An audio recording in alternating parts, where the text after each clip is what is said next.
Greetings. From a country on the threshold of disintegration during a 30-month civil war in the 1960s, the 1970s in Nigeria ushered in a major cultural and artistic revolution made possible by millions of dollars in revenue from the global oil boom. In the process, Afrobeat was born. Juju finally left the shadow of highlife. Pop music, jazz, rock and roll, reggae all found comfortable homes in dance halls across the country. The cultural rebirth of the 1970s reached its climax in 1977 when Nigeria hosted the second World Black and African Festival of Arts and Culture. The most spectacular spectacle of cultural display in post-colonial Nigeria.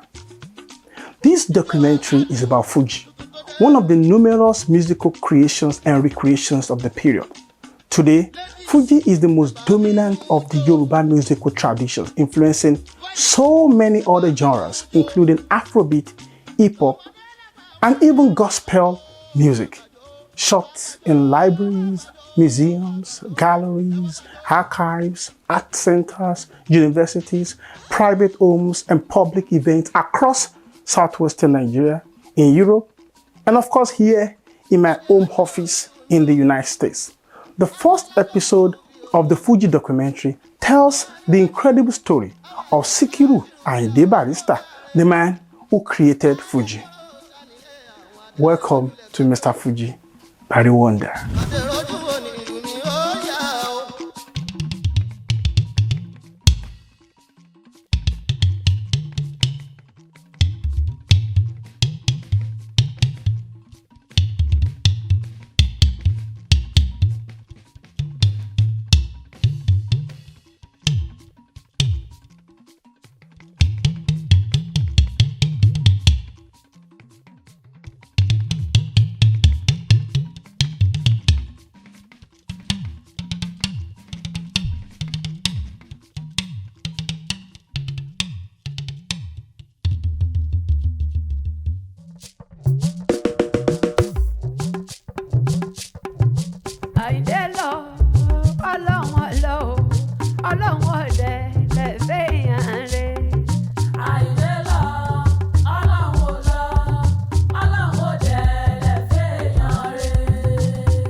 When he got on stage, he changed totally, became another person entirely. Mo ti sọ̀rọ̀ mi ti rántí pé mi kàn ti ẹ jẹun Barrister mọ́. Bọ́ọ̀lù ìrètí ìbákọ̀ tí ó fi gbà mọ́, èyí tó ti fi sílẹ̀ kó má parun, àti pé wọ́n máa jìrán òun ni. He was so sure of himself that he would live even after his death. Barrister ò kọrin lásán. Barrister ń pàṣẹ mẹ́sẹ̀jì ni. Gbogbo orin Barrister theory ni. Ṣùgbọ́n ìlú bẹ̀ ni àwọn ará ayé ń jó sí. A lè pè lẹ́ni tó mọ̀rọ̀ sọ. Torí ọ̀rọ̀ ló bí orin. Kò tí ń sìn, orin lọ́mọ ọ̀rọ̀. Ọgbọ́n orí ló jẹ́ káwọn èèyàn sọ orin, ló jẹ́ ká sọ ọ̀rọ̀ di orin. Ṣẹ́rí kan tó lọ ṣe rẹ́kọ̀dì yẹn, gbogbo ìgbà tó bá ti ń kèmí ní àwọn social defence ló ti máa ń yàmà lórí ọmọ ṣan kí òjò tà tóróróróróróróróróróró. Ó dẹ̀ rí káwọn èèyàn on like ẹ̀, and truly oríkè wa ni. ẹ má pè mí ní doctor of Fuji ti music in general ni mo jẹ́. Sunny now say can you hear that? wọ́n lè máa sọ̀sọ́kúsọ máa ṣe bí o gbọ́ let them say nǹkan tó bí let them say nìyẹn. mo máa ń sọ tí Barrister ò bá jẹ́ kó lọ kọrin ni Barrister would have ended being a professor because orí ẹ̀ pé ó mọ̀ bó ṣe lè ronú láàrin ìṣẹ́jú kan báyìí idea dẹ̀ máa jáde and idea yẹn sì tó bá ti jáde báyìí ó sọ dorin ni any idea that comes to Barrister comes naturally with music. Barrister was a prophet. He was a prophet, but ó gbà ọ̀nà orin. Tó bá ti gbọ́ orin ìdájọ́ ti rí pé ó ń jíṣẹ́ ni. Tí bá sì kéré ẹ̀ ní mọ̀ nǹkan tó ń sọ kàn mọ́ ajo ni, but tí bá ti gbọ́n tán tó yẹ ti dé tí wá ń gbọ́ orin yẹn wá rí pé orin yóò ń sọ tó yẹ kó lè bòjó sí lásán. Wọ́n ń sẹ́yìn pé wọ́n fẹ́ kọrin dẹ̀ fẹ́ jó no. Ó fàlùjọ kún kó lè bá àdùn gbọ́ kó lè bá wọ̀ yín létí ni. Nígbà tá a dé hall yẹn báyìí tá a wọlé èmi gan kan ráwọn èrò tó lọ rẹpẹtẹ múnà ṣé Barrister náà ni gbogbo àwọn ilé ìwà wò báyìí nílùú òyìnbó bí láì ṣe Nàìjíríà wa tẹ bá rí jó òyìnbó mi bẹ ẹ wò pé òyìnbó ní tó ń jójó wa báyìí tó mi fẹ́ lè forí sọlẹ̀ báyìí ní a máa ń jó mọ́ ni gbogbo àwọn agbó wọn máa wò pé àwọn òyìnbó máa ń ṣe ń jó Barrister. nígbà ayé Alhaji Sikiru Ayinde Barrister látara máa gbọ́njú bá wọn níṣẹ́ náà ń kọrin yẹn bí ìgbà tó yẹ pé wọ́n ń bẹ̀bẹ̀ pé ẹjọ́ ẹ má pa mí ẹjọ́ ọmọ òdòdó ṣìfáwò Sikiru tí ò ní bàbá Sikiru tí ò ní màmá ẹ ṣàánú mọ́dà mi ẹ ṣàánú fádà mi. Ẹ bá rí ọmọ kékeré nísìnyí tó bá bẹ̀rẹ̀ orin Fuji lénìí á lóhun erin á lóhun ẹ̀fọ̀n á máa ní ọ̀gá lóhun tẹ́ bá rí mi kẹ́ ẹ máa ṣèbání ọmọ kékeré á ní kọ́ máa ṣèbání tó yẹ kó sì máa bẹ lọ́hùn pé ẹ jẹ́ kọ́wọ́ mi gòkè ẹ jẹ́ ń lọ sókè ẹ jẹ́ ń lọ. ẹni tí mo follow gangan wá tó yẹ pé mo like orin ẹ̀ tó jẹ́ kí orin ọmọ wù mí kọ́ gan Alhaji Sikiru Ayinde Barrister ní tí mo fi bẹ̀rẹ̀ orúkọ láti máa jórúkọ ní Saheed Ayinde Barrister. mi ò rí Barrister gẹ́gẹ́ bí olórin tá a bá sọ wípé alukuran ó ní òjíṣẹ́ tọ́lọ́run fún wa ànábì wa Muhammad sallallahu alaihi wasallam tá a bá sọ pé bíbélì ó ní òjíṣẹ́ tọ́lọ́run fi rán but ọlọ́run wá tún rán òjíṣẹ́ kan wá tó jẹ́ pé ó mú nǹkan kan wá ìyẹn ni èmi máa ń pè ní Barrister. mo like wọ́n ṣe máa ń kọrin mo dẹ̀ nífẹ̀ẹ́ sí bí wọ́n ṣe máa ń yọ̀ mọ́ ọmọdé. iṣẹ́ òmùṣẹ́ bí iṣẹ́ ni ẹ lè fi ṣe ọlọ́ọ̀lù bá ṣiṣẹ́ tí o mọ̀ ṣe lè bá torí bọ́ọ̀lù bá ṣiṣẹ́ ní iṣẹ́ tó gbà yẹn fún tó wàá ṣe ọ̀rọ̀ akọ̀ lẹ́tẹ̀ lórí ẹ̀ ìlú tó jẹ́ ẹnjìnà gan mákàrọ̀ ti gbé kíní kan wu ẹnjìnà súnmọ́ mi ẹnjìnà mi ṣolóṣì kíní kan wu tí mi dẹ̀ gbọ́. tá a bá ń sọ wọ́n mọ̀ rò pé a fẹ́ sọ Barrister di nǹkan mi but it's reality that is happening. Barrister is just like a movie spirit even gan nínú sàárè is moving around ibi tó bá ti yẹ kó fún ẹ ní direction àfún ẹ ní direction. ohun burúkú ni kú tó mú Síkírù lọ́wọ́ Àyìndé wọlé ó sùn Adéyìnmí kámi àlóhun burúkú ni kú tó mú Síkírù lọ́wọ́ Àyìndé wọlé ó sùn bóun bá ń gbèyàn dìde ń bá fóun mi gbé ọ dìde wọ́n ní kú dóró ọ̀dájú ní kú jẹ́ ó pàdé ìmí ká lọ́wọ́ àwa tó bá jẹ́ kún gbowó àbá fún lówó tó bá jẹ́ kún gbàṣọ ni àbá fún láṣọ.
jìnnà ló ń ṣe gbá. ọ̀rọ̀ tí ń ṣọgọ́fà ní ìṣọ̀rùn o èyí tó ń ṣọgọ́fà náà ló ń ṣe gbá. ọ̀rọ̀ tó ń ṣàbọ̀ ló ń ṣe gbá. Alhaji Sikiru Ayinde Barrister was born in 1948 in Lagos, Mushi to be precise. His father was late Pa Salahuddin Balogun and the mother was Shifau Ode. Shubuola Ode was actually in Iwo. She was married to another man from Iwo. She had 4 children already for the man, but the man died. So, after the death of her first husband, she was walking alone on the street. Then Salahuddin, the father of Alhaji Sikiru Ayinde Barrister, met her and he asked her, "How is your husband?" She said, "Oh, the man died." He said, "Yeah." So that provided him the opportunity. It created an avenue for him to say his mind to her. 2 years after, and the man was still very young. That is, the man Alamu himself was a young man. He was 48. The man was a very young man. Unfortunately for the man too, like Shuti, he died. The life went on, and Barrister started his elementary education at Muslim Mission School in Mushin. He had to face some challenges, which led him out of Lagos to Iwo. He relocated back to Lagos. They got him admission to the secondary school. That's Mushin Polytechnic Secondary School. The education was terminated when he got to class 3. There was nobody to pay for his school fees. To drop out from secondary school, he took his destiny into his hand. You know, for a 10-year-old boy, it wouldn't be easy for him, because we are talking of Mushin. That is one of the toughest environments in Lagos State up to today. Jumping from one bus to another, conducting. Obalende, kí change wọlé o. To ba wọlé ma mu change and all of that. So Barrister was always jumping, moving from one place to another as a conductor. Just he wanted to be great in life. Just to make sure that he went back to school and he completed his elementary education. And later, ó tún lọ join àwọn tó ń bíúrì, tó ń supply àwọn ní ọtí káàkiri, tó ń from one state to another state. Nobody took him to Nigerian breweries. He just felt that what he was earning from bus conducting wasn't enough. He was exploited. There was a rift over the ownership of the house left behind by his father, and that was why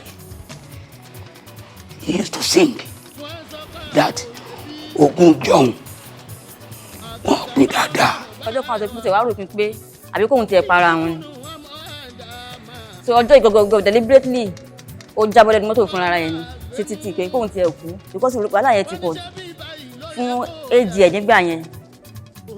So kò tó ń tẹ̀ máa bá a ṣe, kò tó máa jábọ́ ó tún jábọ́ sí ẹnu mọ́tò míì tí yẹn kó fóòmù ibẹ̀ ló wá jábọ́ sí. Ni ò ṣe kú nígbà yẹn. Aláyìndé máa dé o, ọmọ olóhùn iyọ̀.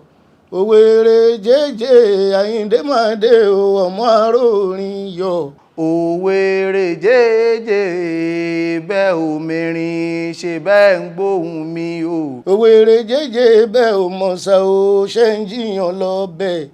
Òwèrè jẹ́jẹ́ ohun tó ṣe gúngún. Atọ́kùn ní kábì léèrè o, bó ṣe yìn ṣo, ṣùgbọ́n ní gbòòrò ẹ̀jẹ̀ ká báwọn ò gbóni. Mo kì í ṣe ẹgbẹ́ Barrister òdì.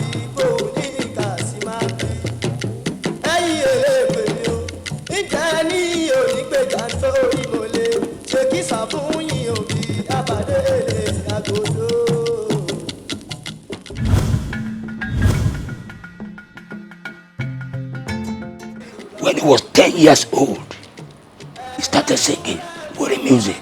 Ajíwéré nílẹ̀ Yorùbá ó jẹ́ ẹ̀ka orin kan tó jẹ́ pé ní àsìkò ọdún Ramadan ọdún àwẹ̀ òun ni wọ́n máa ń ṣe nígbà yẹn tí àwọn mùsùlùmí bá ti sínú tán ní nǹkan bí aago 7 tán bá ti kí ìrun asámú tí àwọn Arabic pè ní tarawih tán bá ti kí tán ní nǹkan bí 8:39 then àwọn ajíwèrè wọn á bọ́ sí gbòòrò. ẹ dìde o ẹ dìde ẹ mú sàárì jẹ àwọn kì í sàlámà lẹ́kù onílé mú sàlámà o sàlámà lẹ́kù ẹ dákun torí Ọlọ́run sàárì ti tó dá.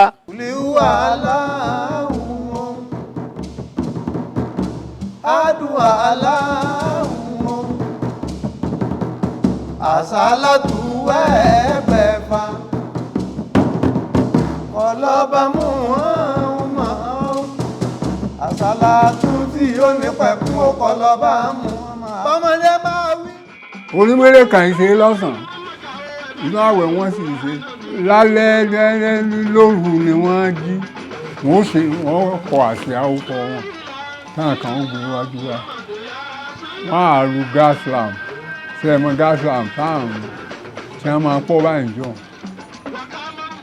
ẹ mọ̀ ẹnìkan ó rù ṣáájú àwọn eléyìí ó máa bọ̀ tí wọ́n máa kọrin tí wọ́n bọ̀ láti wá àwọn eléyìí ó máa bọ̀ báyìí bí gbẹ́gun méjì wá fẹ́ ṣe wọ́n mọ̀ pé lágbájá ní ń bọ̀ lókè ojú ìlà ní ń bọ̀ sálẹ̀ bẹ́ẹ̀ wọn ó ṣe pàdé ara wọn èyí tó bá kọ́ lórí ìta yóò dùn tí kejì lẹ́yìn ìdí wọ́n wà bẹ́nu fún wọn wọ́n máa kọrin ní ìṣẹ́jú mẹ́wàá. One of the most important materials from which weary artists derive their arts include the Quran. That is why a lot of them must be versed in Quranic recitation. Most children of Yoruba Muslims attended Arabic schools in the evening. Kò common nínú ọmọ Mùsùlùmí tí kì í lọ ilé kéwú. Even those days, kò pọ̀ nínú ọmọ Mùsùlùmí tí ò ní lọ ilé kéwú. Ó lè mọ kéjú ìṣù méjì lọ o. Kéwú ó dẹ̀dà bí ìwé tá bá gbéwèé fún mi sí. Gbogbo tí wọ́n professor máa kà nú ẹ̀ lèmi náà máa kà. Kéwú máa tẹ́lẹ̀ báyìí láéláé èèyàn lè mọ̀ ọ́ ní ṣe pé ẹni tó ké tán tó tún bẹ̀rẹ̀ sí kétùmọ̀. It is not a modern Arabic school that we are learning today. Alif, ba, ta, sa, jim. No. Then it was alefu, ba, ta, sa, jimu, ankarimu, amiruwa, dali, salira, asin, and nothing like book. It was wala. They will write it for you like this. You take it home, you go and read it, you memorize it. When you come back the next day to come and receive another chapter, they will clean it, they will write another one for you. It is this Islamic education that produced Barrister, both as a serious Muslim and as a tier 1 weary artist. He was the rave of the moment then. People who gather all over. Elders who carry him shoulder high. He had a very powerful voice, very sonorous, that when he sings, he can be heard from about 100 meters, 200 meters. People will be telling the mother that your son won this competition, your son won that competition, and the mother will be wondering, is he the only one attending all this competition? How come he's the only one winning? Just imagine a little boy of 10 with very small stature.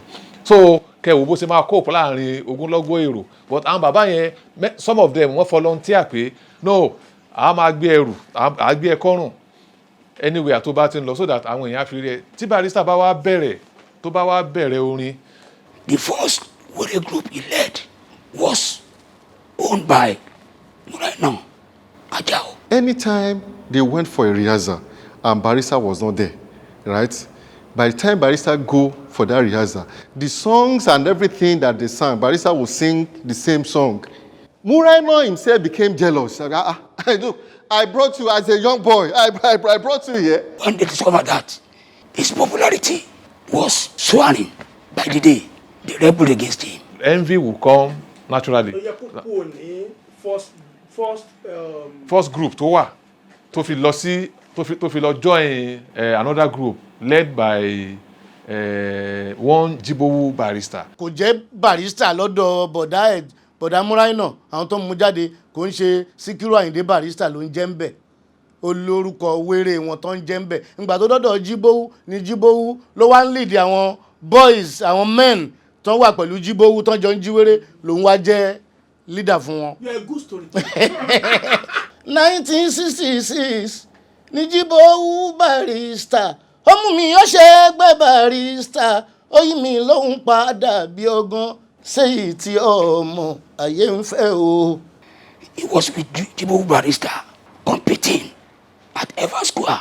All the competition he participated in, he won all. Nobody defeated him. But the one that almost ended his career was the Coca-Cola competition. It was in Ìsàlẹ̀ Gángan. Where he met people like Sàkálà Ìgbàdé. Ara àwọn tí wọ́n jọ díje ńgbà náà ọ̀pọ̀lọpọ̀ wọn náà jùlọ lọ́jọ́ orí. In fact, I can say it authoritatively that majority of them are far older than him. The criteria for choosing the best were singer are numerous. They are going to look at your pronunciation, your articulation.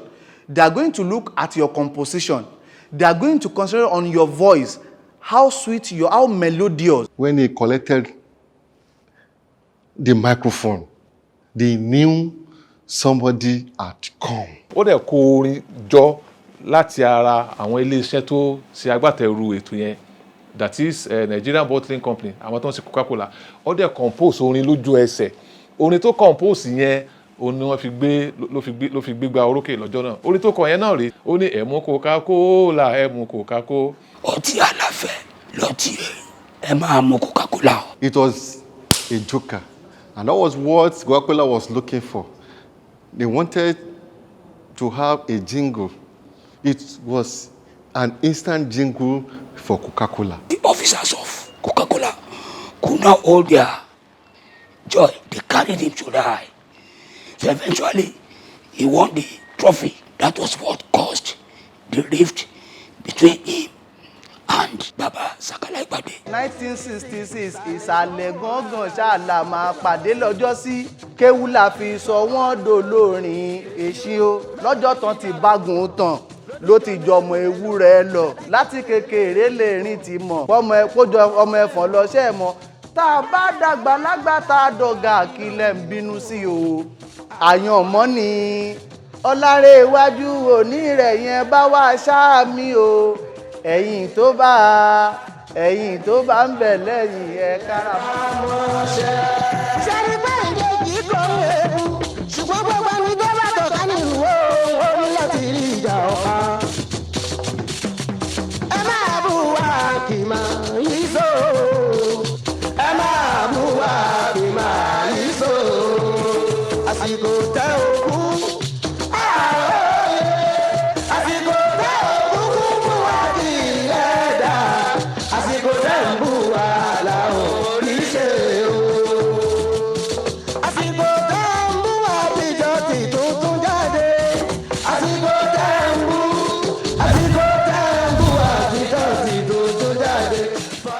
How he had been enjoying his career until 1966, no 65, when TYC owned by Alhaji Bọ́lárìnwá Abioro.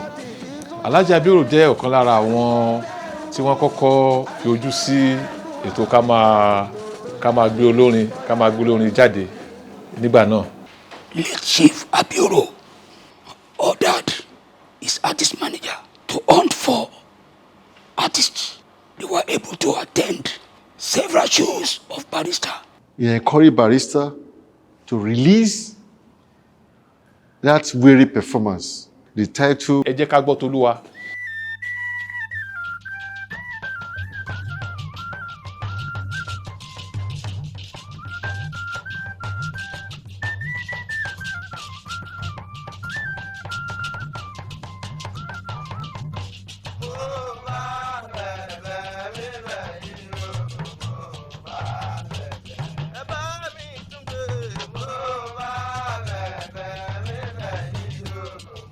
It was the turning point for Barrister, a turning point for Wiri music. It was Wiri music, like I said, a yearly performance.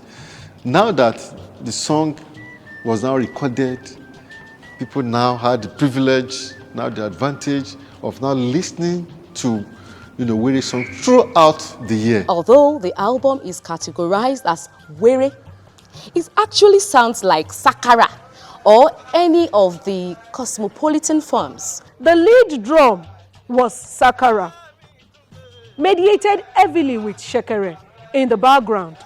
One could also hear Agidigbo and Bembe interjecting at frequent intervals.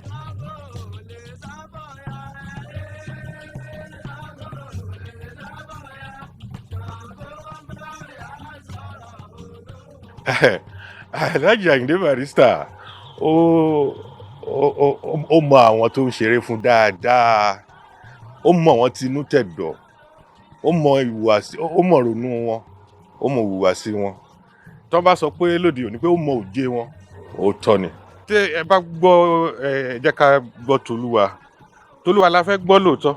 Alhaji Ayinde Barrister yàn pé a máa fi èdè Arabic máa fi kéwú kọrin. Kò dí lọ́wọ́ bí line méjì mẹ́rin síbi tó ti ń pe tó ti ń ka kéwú yẹn kó tún pe Ṣàngó, kó pe Ọya, kó pe Ọbàtálá, kó forí balẹ̀ fún Ògún pé kí wọ́n bí Yorùbá ṣe ń ṣe nìyẹn. Ọ̀tọ̀ lẹ̀sìn, ọ̀tọ̀ làṣà. How successful was that first record? It was not a big success. Commercially, it wasn't a success story. But it gave him edge over other wedding musicians who saw him as a pathfinder. Táwọn ará Èkó tán bá ti rọ́mọ Olúyọ̀lé làwọn sànmọ́rí máa ń dàsà yẹn. Wọ́n alálàyìndé kí ni sóòsù ọ ni bàbá àbàdàn sóòsù ọ ni ẹran kí lẹ jẹ lánàá ẹran sí kíni kí lẹ fi jókòó kú sí sí àní. Dákun Òkè Ìbàdàn dákun àtàgé ọlọ́mọ̀ọ́rù. Dákun Òkè Ìbàdàn ìyá mi àtàgé ọlọ́mọ̀ọ́rù.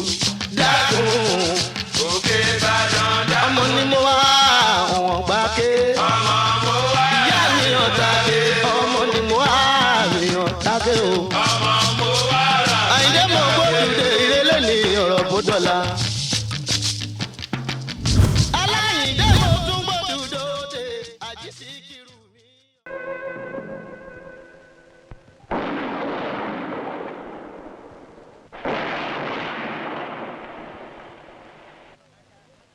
Biafra, 1968.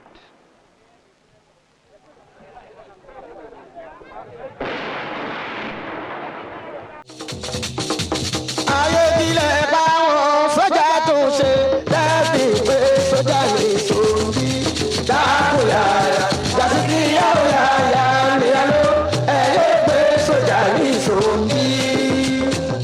Ẹ̀wọ̀n tí pàwọn lé bà wá lè lókun kí ẹ ṣe pé sójà lè. Barrister's career would take a new direction when the Nigerian Civil War broke out in the year 1967. The Nigerian Civil War was a turning point in Nigerian history for several reasons.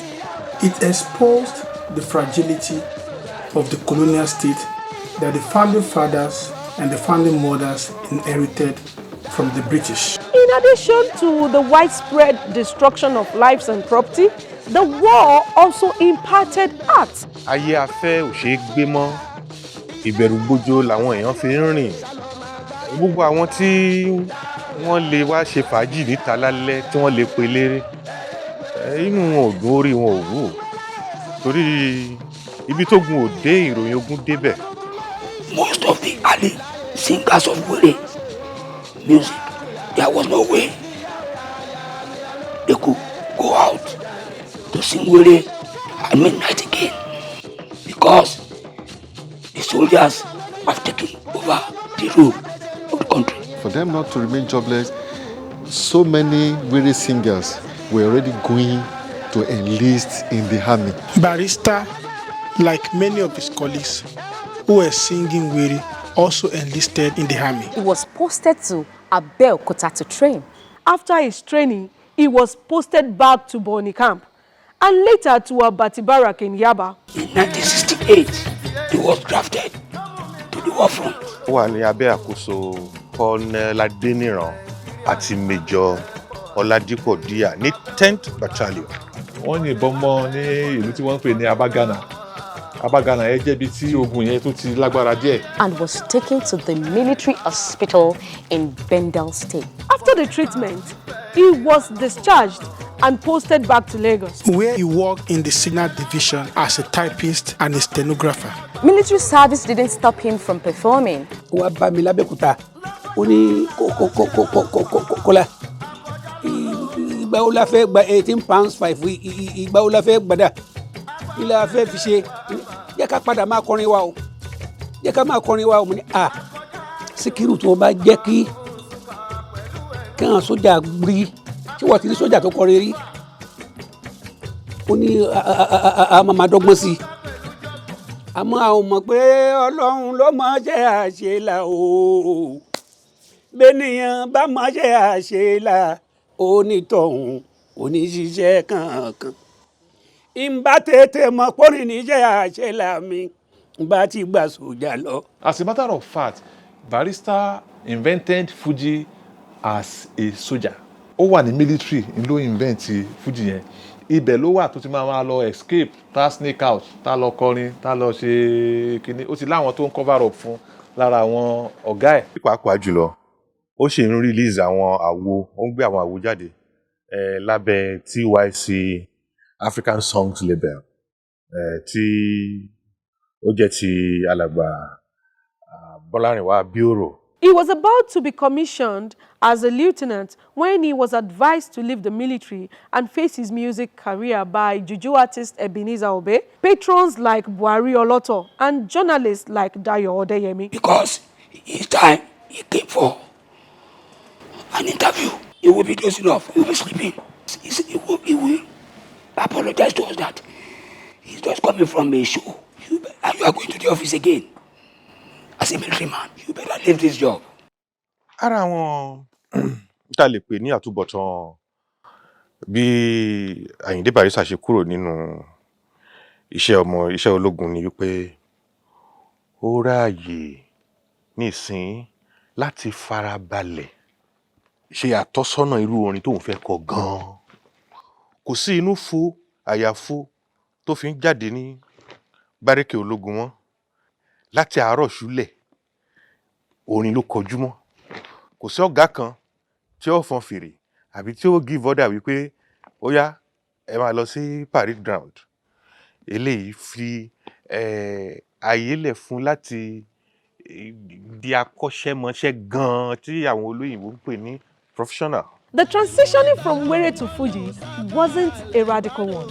No. Rather, it was a gradual process of experimentation that constantly relied on existing forms. Rethinking of how to praise people, learning the vocals, understanding the progression, the transitioning from one musical instrument to another. Ọ̀pọ̀lọpọ̀ àwọn tó máa ń sọ̀rọ̀ nípa ọ̀rọ̀ Fuji wọ́n á sọ pé even Barrister himself ó gán sọ ó ní wéré ló di Fuji àti dúpẹ́. No, wéré ò kò. Barrister had a stopover between wéré and Fuji. There was a stopover láàrin yẹn, and stopover yẹn ni pé ó wò pé orin táyé ń gbọ́ nísìnyí jù ní Sakara. Up until the mid-1970s, Barrister's styles mirrored a combination of Sakara and Akpala. Not just because the lead drum was Sakara, but also because the compositional techniques were similar.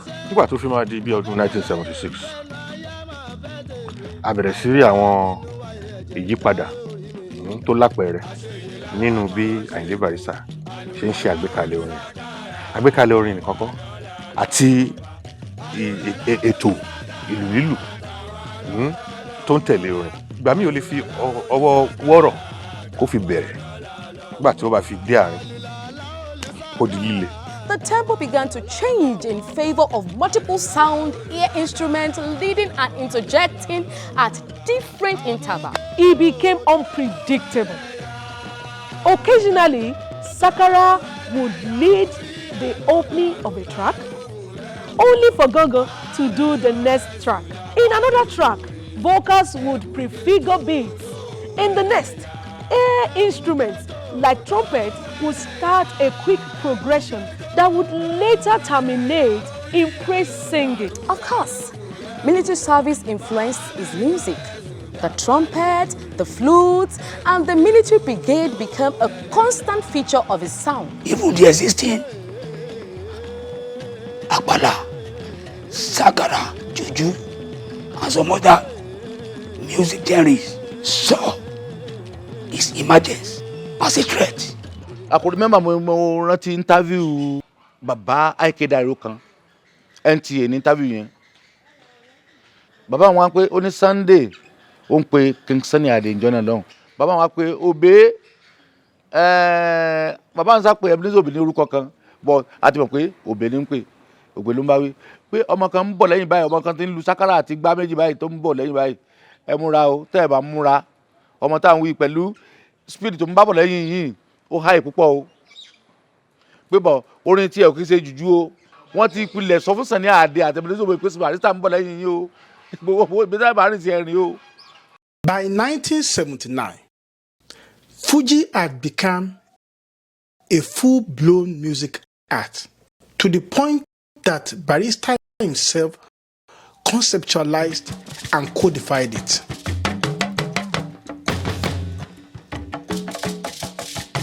Ladies and gentlemen, who can tell me the full meaning of Fuji sound? Fuji sound is combination of music consisting of Sakara, Akpala, Juju, Afro, Gudu Gudu, Arrow. Barrister needed more than his brilliance to create a genre. He must also build a public image for himself through the print media. The print media was for the 1970s what the social media is for the people of the present decade. If Fuji must join the league of sounds like high life, juju, rock, reggae, it must be regularly featured in the newspaper and must have its own publicist. No entertainer could survive without being publicized by newspapers because papers were so few, but they are very effective. People read them. People believe in any story they read in newspapers. That was why newspapers had effective control over the entertainment industry. Because everyone trusted the newspapers, journalists wielded so much power, they could make or unmake superstars. Ọ̀rọ̀ wọn ó dàbí kóbìnrin ṣe bẹ̀ kó mọ̀ wá fi yọ̀ sí bọ́n ṣe jẹ́ nínú life wa ni life of musicians. Tá a bá rí wọn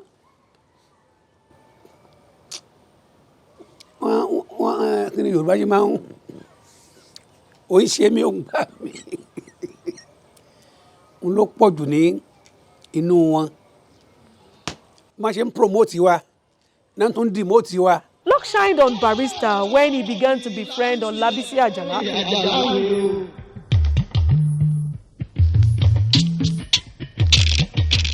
Iṣẹ́ ẹ̀bùn ni Àjàlá ọmọ kìí kú lọ́wọ́ oníkọ̀ọ́lá.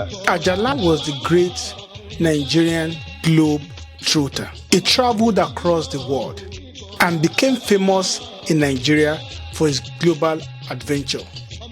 He returned to Nigeria and went into public relations industry. He began to promote artists. He became a socialite known all over the Lagos social cycle. It was just a sign of respect and dignity to be seen with Àjàlá.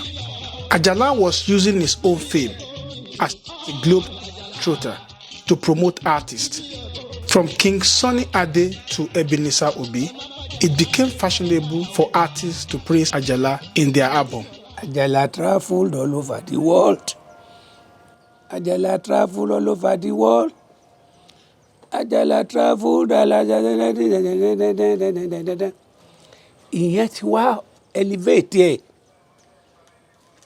Ó ti elevate ẹ̀ gan. He didn't return from the US to Nigeria as a pauper. He came with a class. So àwọn olórin tó bá tí Àjàlá bá lọ bá gan ó gárí bí privilege ni because he wasn't an hustler. He saw himself also as a celebrity, so to say.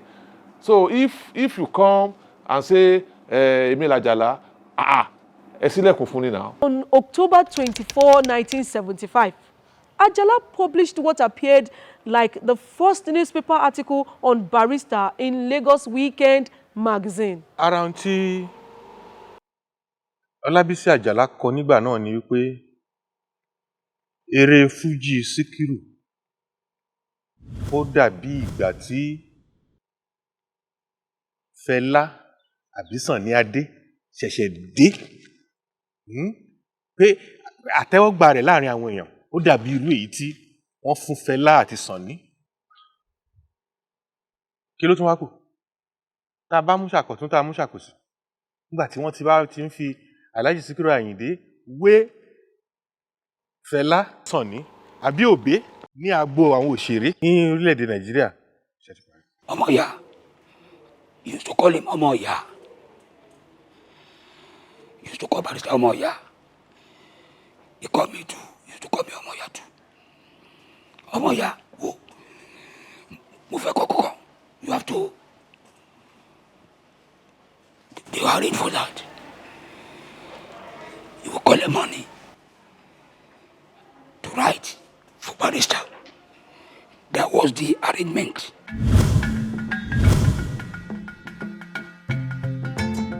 Their friendship was short-lived.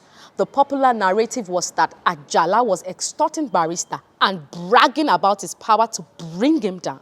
Irú Barrister tó generous yẹn òun náà lè máa mú jẹ jù. Wọ́n máa sọ pé nǹkan máa yọ, àwọn máa ṣe léyìí o, òun máa ṣe léyìí. So ó dé a point tó sú Barrister kéèyàn dẹ̀ tó sú Barrister kéèyàn tó fed up ni mo mean pé ó sú yẹn. Ó tó fed up with somebody. Ó ti dé góńgó ẹ̀mí ẹ̀ nìyẹn. Èní o gbé bùkátà wá, ọ̀la o gbé bùkátà wá, ojoojúmọ́ ló gbé bùkátà wá. Àtẹ̀wá lọ́jọ́ ọjọ́ kan family mi ò jẹ́ ọ́ lógún. Every time you be coming to me too, I'm not having money now. Àjàlá stopped promoting Barrister and began to promote Kollington, his arch rival. And luckily for him, Barrister appeared at the show in Iwo, where he performed for Chief Omudoku, who was an MPN stalwart.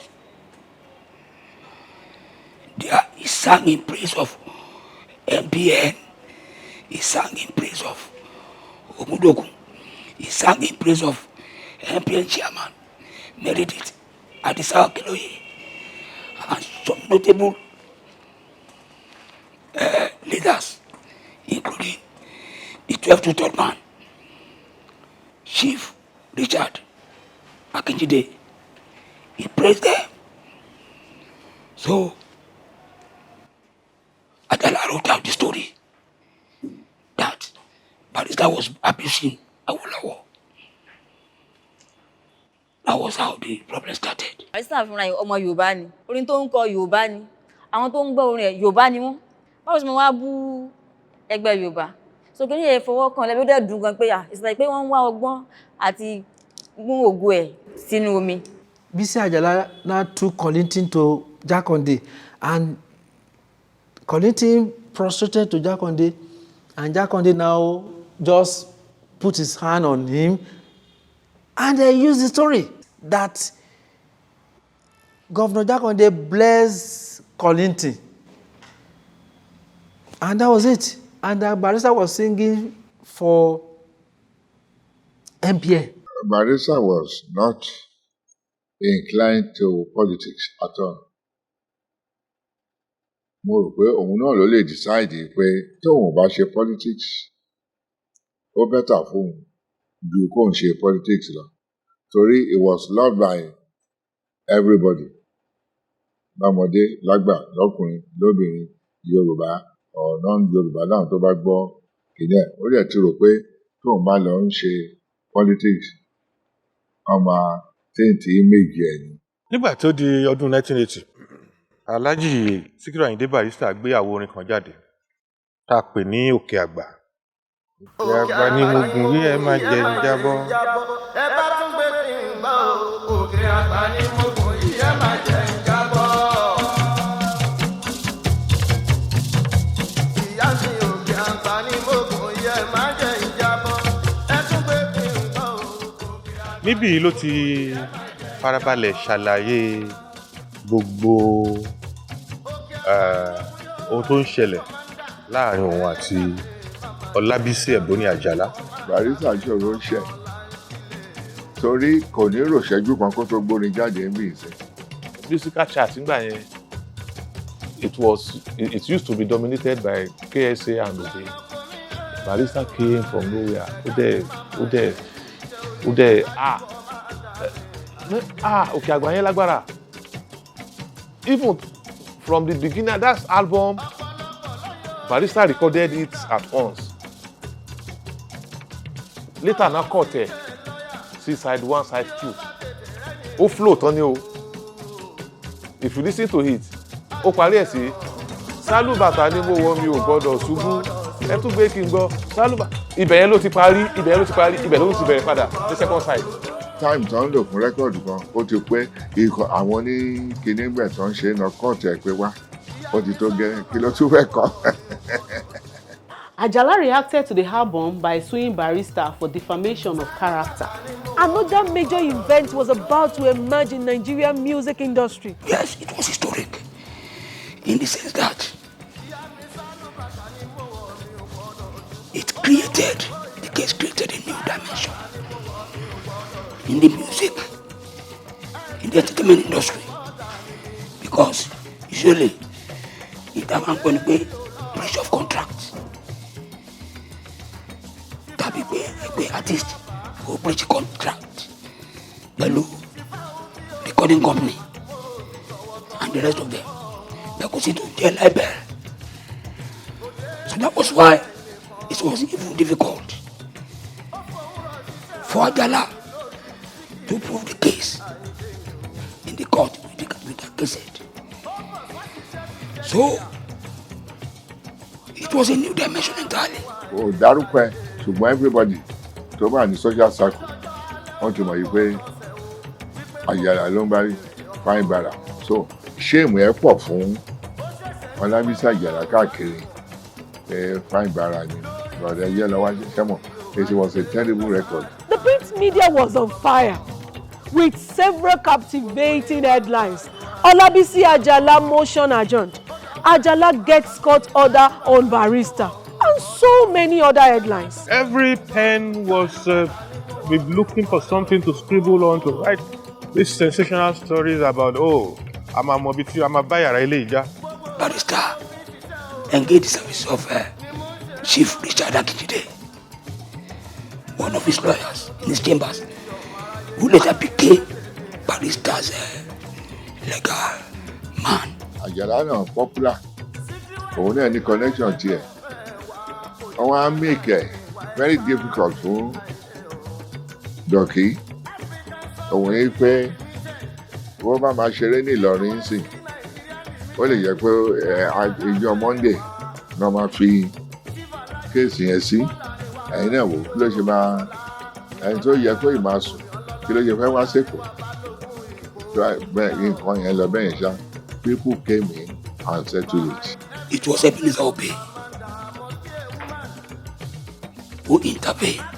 He spoke with Ajala,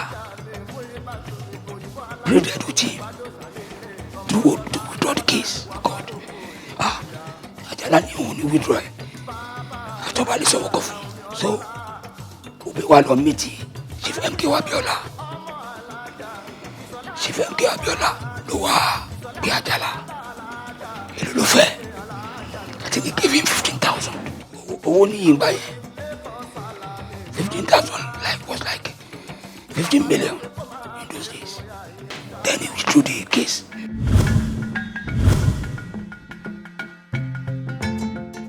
lọ́jọ́ tá a wá Balenga títí l'Atlanta ta òré Balenga o ọpẹ́lọpẹ́ àjọṣe pẹ̀lú mufu àwọn lọ́mọdé lẹ́dà ń mọ̀lá o. bẹ́ẹ̀ la wá Tajudeen mi pélé ní Chicago ta òré Tajudeen o ọpẹ́lọpẹ́ body pass tó mú dání ló jẹ́ ká fojú kan Tajudeen o.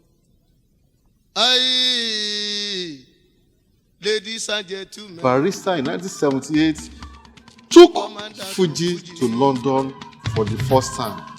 When we went to London, it was a huge success for him. Going to London to perform, to sell that brand of music. Before 1978, only Juju, highlife, Afrobeat artists were performing in Europe. The entry of Fuji into London soundscape legitimized Fuji as a global act.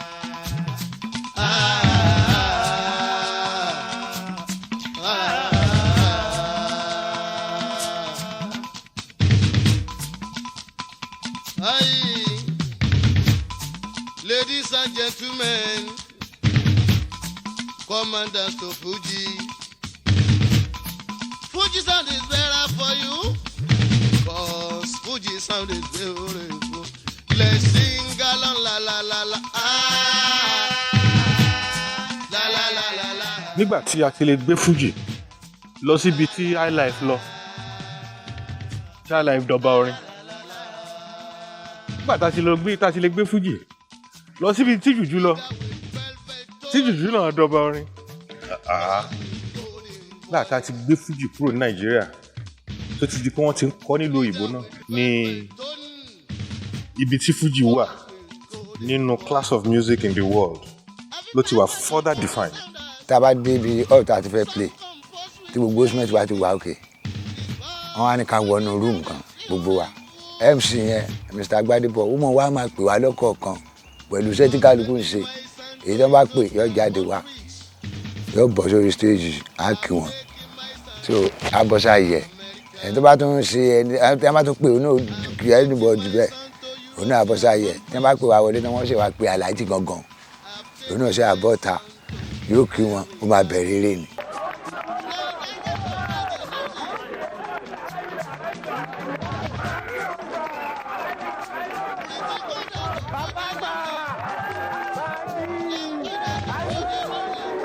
After many trips to the UK from 1978, he played in the United States for the first time in 1986. In 1994, a well-known promoter named Demola Oyefeso took him on another tour of the United States. All I do is do New York, New Jersey, and maybe Rhode Island sometimes. Other states I give it to other promoters because they know better in their state. They are the grassroots, they know the grassroots over there. So once I do my show in New York, everybody will know about it because that time there's not even internet, that's common. We do flyers, take flyers all around the street and say, hey, Barrister is going to play. Nobody believes he's going to come to play until when we did the first show. And that first show was bam. We did the first show, the next day they say we have to do another show. Can you believe we stayed there for 9 months and they're still asking for more? Action gbọ́dọ̀ pọ̀ gan ni o. Bí pa gan ẹ̀ẹ́dẹ̀ nímọ̀ pa gan ni lọ́hùn. Torí ọ̀pọ̀ àwọn òyìnbó yẹn wọn gbọ́ ọ̀pọ̀ wọn gbọ́ dáhùn wí táǹkọ ṣùgbọ́n dẹmọ wá lásán lórí stage inú àwọn gbọ́dọ̀ wọn máa rẹ́rìn wọn máa pariwo ní ọdún yẹn. You can't believe I even took him to some clubs that they even love him. I forgot the name of the club in Manhattan. He played in Manhattan too. I think the other artists are playing there now, but he was the first one to play at that Manhattan club. The white people are dancing to it. It's because the beat. It's not even the lyrics, the beat. Àmì ọ̀dọ̀ gorí òkè tí wọ́n máa wò báyìí, wọ́n tún máa jó lórí òkè, wọ́n tún máa jó lórí òkè yẹn. Ẹ̀rọ bàbá Aláàjì lọ sí Traveller, that was 1989. Àwọn ọmọdé gba passport wọn ṣe gbogbo ẹ̀, visa. So London ni adelo. So inú mi dùn pé èmi náà iṣẹ́ mi ló tún gbé mi jáde lọ sí ibi tí ẹlòmíì gan tó ń wá tí ò rí. For many people, the first contact they had with Western culture was through Fuji. So Barrister was not only introducing Fuji to the global world, he was also introducing the global world to his fans. Many of his fans began to know more about international culture, about London behavior, about attitude and behavior of other world because he was singing about them. There was this a little bit of Americanization of the Fuji lyrical composition. Then also to show, to prove, because that is the testimonial you need to show the guys on the streets, the boys on the streets. Hey man, you get what I'm saying? You know? Àwọn èèyàn wa tó bá ti lọ ìlú òyìnbó lọ́sẹ̀ kan ṣe wọ́n pé ó máa ń yàtọ̀ táwọn náà bá dé wọ́n tún ṣàwò pé wọ́n fún yín ní travelod musical travelod ẹni tí ó sọ passport tó yẹ pé pélé ojú rẹ̀ ní passport tí wọ́n fi rí ẹ gbọ́. àwọn òyìnbó ọmọ pé ọmọ á náwó ṣùgbọ́n àwọn ọmọ wa tí wọ́n ń lẹ́wọ́ mọ́ lórí tiwọn èyí tó bá mú àwọn òyìnbó ọ̀rẹ́ rẹ̀ wá á wá ka dọ́là á kó fún wọn ní kó náà ká lọ kó wá lọ ná fún un. Although Barrister is no longer alive to perform in person, his poetic stagecraft is still being reproduced and his songs are still alive in international location and context where they did not even exist when he was alive.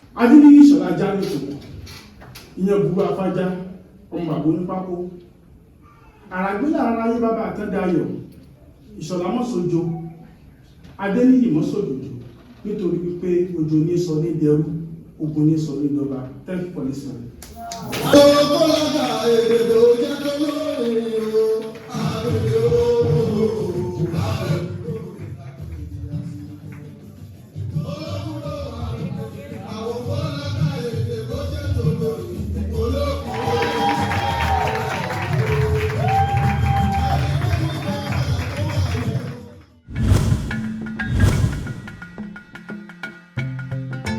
When they returned from that musical trip from London, wọ́n ọ̀nà àwọn shows kọ̀ọ̀kan tán nílẹ̀ towards the tail end of 79 misunderstanding tó ti wà within the band ó ti explode.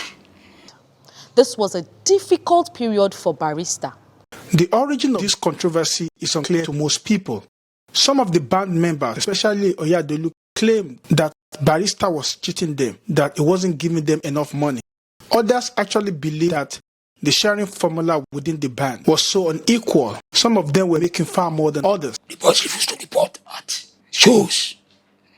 So the Barrister stopped playing for almost 6-7 months. A sizable portion of the Londoners broke out and went to form another band. Mickey Adisa, Excellency, and his Fuji Londoners, Oyadolu Squad. Láti ìgbà táláyé ti ń jáyé, ọ̀gá olórin, lọ̀gá gbogbo ẹgbẹ́ eléré. Ṣùgbọ́n tó ṣokùnfà tí èmi pẹ̀lú ẹ̀fín pẹ̀lú wọn, tó lágbàlagbà ni wọ́n ju Barrister gan lọ lọ́jọ́ orí o. So, tẹ́mi pẹ̀lú wọn fi máa ń ya picture pọ̀ ni pé àwọn ṣáàfẹ́ kan mọ̀ wípé gbogbo rẹ́kọ̀dù tàjọ ṣe àjọ ya picture sí ni. Àjọ ń jókòó lẹ́gbẹ̀ẹ́ ara wa ni. Ìgbé picture yẹn jáde. The rebel band that Oyadolu formed with Mickey Adisa had a lot of powerful supporters, including Olabisi Ajala, prominent record label owners, and even Jibowu Barrister, who was Barrister's former boss. Tí bọ̀dá Jibowu Barrister tó ṣe tó dùn mí ni wípé ó fi mí rival Alhaji Dr. Sikiru Ayinde Barrister tí ó dẹ̀ ń ṣe tó wù mí, ìyẹn ló dùn mí jù because ó kó bá gbèsè ayé mi. Àgbàlagbà dẹ̀ ní ohun ó yẹ kó ti mọ òye ayé ọmọ ìkéré lèmi nígbà tá máa papọ̀ ní 98 yẹn bóyá bí 25-26 lèmi ń gbà yẹn ó níwọ̀n bá bí tí òye ayé tó yé mi mọ́. So he wanted to create you as a counter. He wanted to create you as a counter to him. He made it already. Kì í ṣe pé he wanted. It has been done. Torí rẹ́kọ̀d tá máa kọ́kọ́ gbé jáde ó fi ojú tóun máa form ó fi oppose Alhaji Sikiru Barrister ni èmi dẹni mo kọ jáde èmi ni gbogbo àwọn èèyàn ń fojú wo pé ó sọ̀rọ̀ sí Barrister ó bú Barrister ó ṣe gbá ó ṣàwò. ṣe rántí rẹ́kọ̀dì. That was a babalamilami. Babalamilami means a greedy person. Someone eating or consuming everything and giving peanuts to their labourers. Babalamilami la ó máa àpọ̀gá wa o. Babalamilami la ó máa àpọ̀gá wa. Ọ̀gá tí ò gbèrò kọ́mọ ẹ̀tẹ̀ kan ṣe kinní kan. Nígbà ó ti pẹ́. So borí yẹn ṣe rí nìyẹn. Nígbà yẹn using Barrister's voice to abuse, to insult Barrister. Thankfully, Mickey Adisa and Barrister reconciled in the 1980s. Mo wá make up mind mi pé kí n lọ bá Alhaji nílé kí n lọ bẹ̀ wọ́n. Tí n bá ṣe mistake, that was 88. Ìyẹn fún mi ní ìfọ̀kànbalẹ̀ pé mo ti lọ tọrọ àforíjì.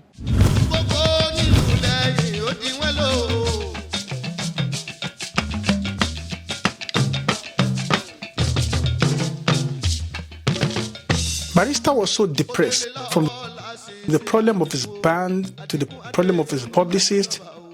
Traveled to the United States. He went on vacation with Buhari Oloto. He went to Disneyland. He toured the United States. It was while he was still very much in the United States that Kamoru Anyeshola started what appears to be a turning point in Barrister's history. He went across southwestern Nigeria to recruit musicians from other artists. He took some musicians from Tatalo Alamu. While Barrister was still in the United States, the band was rehearsing. The band was rehearsing. Ká máa ṣe practice yẹn o. Alhaji Tábàlájì bá ti á pé Kamaru bíbí báyìí Nàìjíríà pé Kamaru wá fún kan Alhaji Kamaru ló ti gba àwọn boys kan jọ. Alhaji ní à ṣé àwọn tẹ́ wá gbàjọ ìsìn lè dàbí Fuji London ni. Alhaji Kamaru ní àwọn ilé náà ó kọjá bẹ́ẹ̀ náà ó ṣe mọ̀ pé bẹ́ẹ̀ lọ́wọ́ náà ti ẹ̀ wà yìí. Òun rí i pé àwọn ilé ó gbúdù níbi iṣẹ́ ẹ̀ bá lọ́dà òkè kó mọ àbọ̀ nílé Alhaji ní òun ò tí ì wálé. Àwọn ti wà òkè ọlọ́dà sẹ́yìn rìkọ́ọ̀dù tá a bá ti ṣe practice adẹ̀ rìkọ́ọ̀dù wọ́n ní kí ó play kíṣẹ́ẹ̀tì tá a bá ká ní practice yẹn tá a bá ti pè kọ́ wá gbé fóònù yẹn sí ibi speaker yẹn fáwọn ọgbọ̀n lọ bí wọ́n ti gbé sí báyìí tó gbà àwọn eléyìí náà gbà mélòó ni wọ́n ìgbà pa. So by 1980 I can remember vividly 98 October ló ti ní first show pẹ̀lú àwọn new boys tó ń ṣe recruit Barrister's return to the country ní eve ọjọ́ tó máa ṣeré. Wọ́n lákọ̀ọ́kọ́ play ní Channel 10 lẹ́kọ̀ọ́ ìgbà yẹn àti ìmọ̀jójó àṣàlẹ̀ ọbẹ̀ bí a ti ń play báyìí Tálájì bá ń jó gbogbo wa máa wò lọ báyìí nígbà tó wò ó kí wọ́n sọ rẹ̀ tó wò ó kò jẹ́ wọ́n sọ rẹ̀ tó kẹ́ Tálájì mi ní ó pè wọ́n ní kí wọ́n pa pàápàá rìkọ́dù mi fún wọn ní bá a ṣe kú ọ̀nbẹ yẹn o pé Ìbàdàn láti máa play Premier Hotel. Àwọn ẹlẹgbẹ́ tuntun ló wà ní ẹ ṣáà máa kúrọ̀ sí i ṣé wọ́n ti play gbogbo record àwọn ẹ̀ ti latest record Barrister so Barrister sọ àwọn record tí ó máa kọ tí wọ́n máa kọjá máa gbé ìgbé ní so tó bá ti lé orin fún wọn báyìí òun náà là padà wá gbé ìgbé táwọn àti follow up pẹ̀lú àwọn onílù ìtúwọ́sí tẹ̀rẹ̀bọ̀tẹ̀ ṣe ló lágùn bọ̀. àmọ́ wàrà wa o gbẹ́sẹ̀ sá gbogbo wa pọ̀ ni bí ọ̀rọ̀ àwọn bọ́ọ̀lù náà ni wọn ò ní tètè mọ owó ara wọn so nígbà tí wọ́n ti rí pé àti à ń ṣe ojoojúmọ́ kí nìyẹn ti wá mú wa lára débi pé àtijọ́ tá a máa jó tẹ́lẹ̀ gbogbo àti a tó jó Tálájì máa sọ fún wa ní ẹ má jẹ́ kó nìkan máa pè dánwájú yín ẹ̀yin ẹ má dùn ojú igi ẹ̀yin ní ẹ má jó ni ẹ má jó ní ẹ má ẹ̀yin pẹ̀lú wáyé tí ń pẹ́ tá a ti ń ṣe gbogbo ọmọ wa lára ni yóò wá dàbí ìgbà táwọn náà ń fẹ́ràn jẹ̀kọ títí. Àpàlà kan ṣẹ̀ṣẹ̀ dé lọ́wọ́ ọmọ Àyànṣọlá Àkànjí Adémi.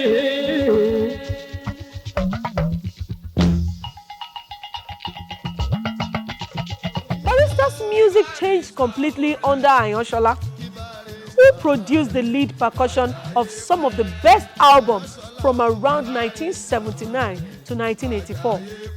Albums like Family Planning, Ìjó Ọlọ́mọ, Sùúrù Bàbá Ìwà, Òrè ló pé, Ẹ̀sìnmi Rascality, Barry Special. And Love, where all the handiwork of Àyànṣọlá. When he was with the band, he was the heartbeat of the band. He decided the tempo of their music with his drum. Oyadolu ti gbé Sakara lọ. Oyadolu was the band captain then. Ìlú Sakara ló máa ń lò. Torí náà ọwọ́ Sakara ló máa ń síwájú nínú orin Ayinde Barrister. Bí Sakara la fi ń sọ̀rọ̀.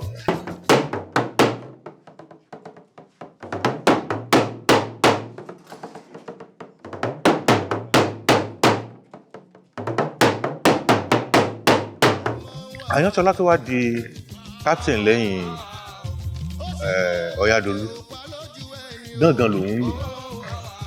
So naturally, the texture of percussion had to wear another gap. Gangan, unlike Sakara, produces a far more detailed percussion.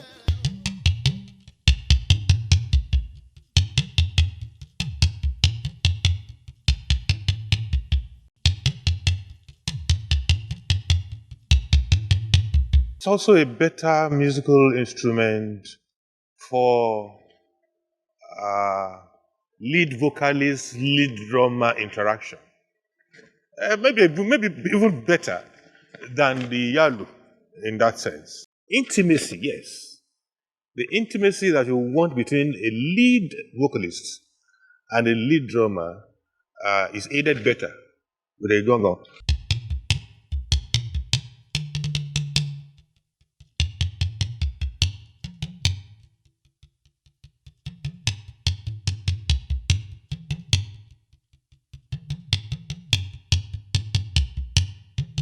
Gangan creates a strong percussive pattern, allowing Barrister to narrate while keeping the theme of his song intact. For instance, Ìjọ Ọlọ́mọ.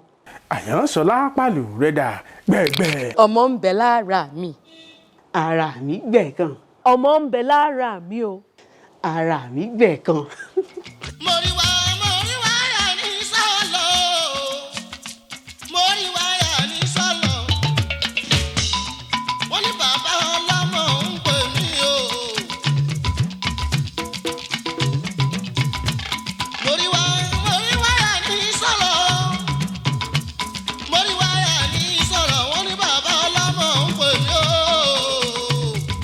Tí gàgà bá sọ Sakara ò tó bẹ́ẹ̀ gàgà gúgú ni Sakara gàgà ni àyìn àgálú ẹ̀ pé bọ́mọ wẹ̀ tí ń ṣiṣẹ́ bẹ́ẹ̀ dídí ọmọ ṣe àbí àyìn náà máa ṣe ṣùgbọ́n Sakara ẹ̀ náà mọ̀ báyìí. Ṣẹ́rí Ọlọ́run so bless Àyànṣọlá gan Ọlọ́run bless ẹ̀ tó pọ̀ gan Ọlọ́run dẹ̀ kọlu yẹn mọ́ ni Ọlọ́run dẹ̀ kọlu yẹn mọ́ Barrister so àwọn méjì ọ̀rọ̀ wọn 5 and 6 ni tí ò ṣe filẹ̀ rárá tí ẹ̀ bá yọ lókè báyìí tó bá jẹ́ fans Barrister ni Àyànṣọlá yóò kọ́ máa fìrì kí lára yóò sọ pé láwájá ti dé nìyẹn òun náà ní róńtọ́ yóò sì máa kì í. Tí Àyànṣọlá bá ti rí i pé ẹni báyìí lọ́yọ̀ lọ́ọ̀kan yìí àbí bí sílífà lọ́yọ̀ lọ́ọ̀kan rúdà sí lífà àbálọ̀ jẹ́ ní Kútọ̀nù alájí ọmọ wò káàkiri ní lọ́wọ́ ti rí i pé bóyá màmá Múlíkà ló bá ń bọ̀ alájí ni ó dùn kì í ajá Múlíkà ẹ máa wo lẹ̀ ẹ máa ṣe kíní kọ̀ọ̀kan wọn ó kì í wọ́n tún padà sórí àti àǹkì àwọn yẹn lọ jókòó bẹ́ẹ̀ lómi náà tún yọ Àyànṣọlá ó ti rí yóò tún kì í alájí yóò tún gbọ́.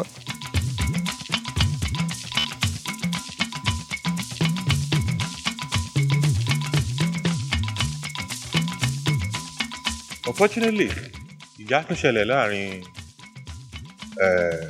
Àyànṣọlá àti Barrister. Àwọn kan ní pé owó ló dìjà sílẹ̀, àwọn kan ní pé torí pé Oyadolu padà wá. Excuse me sir, báwo ló sọ yẹn? Story tí mo gbọ́ nìyẹn. Ẹ gbọ́ ṣe ra àwọn public oríṣiríṣi ni wọ́n ń sọ tọrọ mi ò ní rí bẹ́ẹ̀ ṣe oríṣiríṣi ni wọ́n ń sọ tí ò ní rí bẹ́ẹ̀ nítorí ṣẹlẹ̀ gan ní Sakara yẹn tí ẹni káwọn sọ ló lù kó lòun ò ní lu Sakara. Ṣẹ̀rí yẹn sórí yẹn ó ju èmi lọ o ní gbogbo àmì sí níbẹ̀ ẹ̀tì wọ́n ní mò ń gbọ́ wọ́n ní tí tí ò bá lè kan á dì kan so ìyẹn jù mí lọ. ẹ rí gbogbo nǹkan láyé tẹ́lẹ̀ ó mọ̀ ọlọ́run bá nìkan ló mọ̀ bọ́ Kamaru jẹ́ kó yé mi pé ó wu aláàjì láti lé òun ni torí pé kéèyàn owó ẹni tó kéèyàn nígbà tí Rashidi yẹ kí ni ń bẹ láyé kéèyàn wá ní kọ́ lọ́mọ báàkì ṣẹ̀wọ̀n kó burú jù ṣẹ̀wọ̀n kò máa gbá wọ́n kàn máa góò bá ṣe wù lọ́wọ́ ẹ̀ náà ni ṣòbò ṣe rí nìyẹn kéèyàn ní ká ní tó ń lu gángan máa padà sí di sákàrà kó máa lu sákàrà lọ ìyẹn gan ni issue n tó cause problem wọn ìyẹn wá ní pé òun ò lè báàkì fẹ́ nìkan kan ṣẹ̀wọ̀n pẹ́ ní ara wájú pa adérò ẹ̀yìn nu. Barrister was said to have reduced Ayanshola's playtime because he had tuberculosis. The pressure generated by playing gong under the armpit was said to have worsened Ayanshola's medical condition. Ó ṣe ní ó ti máa lára gángan tiẹ̀ ó ní wọn ò lè lu sákàrà tí mo rí i pé ó dìjà wọn nù. He felt he was being deprived of his legitimate kidney. So bó ṣe wá sí Ìbàdàn láti máa flirt pẹ̀lú àwọn ọ̀dà Fuji artist ó play fún Bonanza ó play káàkiri fún abans ní Ìbàdàn kó tó wá pitch tente eventually pẹ̀lú Sawaba. ṣe rí ẹ̀dá ọmọjọ́ àti là ni tẹ́lẹ̀ bá ọmọjọ́ àti là kó ń tó ní dààmú kankan láyé ṣe rí gbàtà Àyànṣọlá dé ọkọ bá mi lu àwọn lùbí méjì kan bàdàn wọ́n á dàbí ìgbà tó ṣe pé bóyá kò sóore nǹkan ọmọ láyé Barrister go òkìkí ẹ lọ kàn bá lẹ́kọ̀ọ́ ni pé. Barrister and Sawaba began to compose abusive songs against each other. Igbó ọ̀dájú la ní rè yín o kọ́lọ́mọ gidigan. He now reply Barrister. ọmọ ní bọ̀dá tó rẹ gbé ọ̀dájú ó dàbọ̀ o ìyẹn dáńbẹ̀ ní Ìbàdàn wa ò rẹ ibi kan.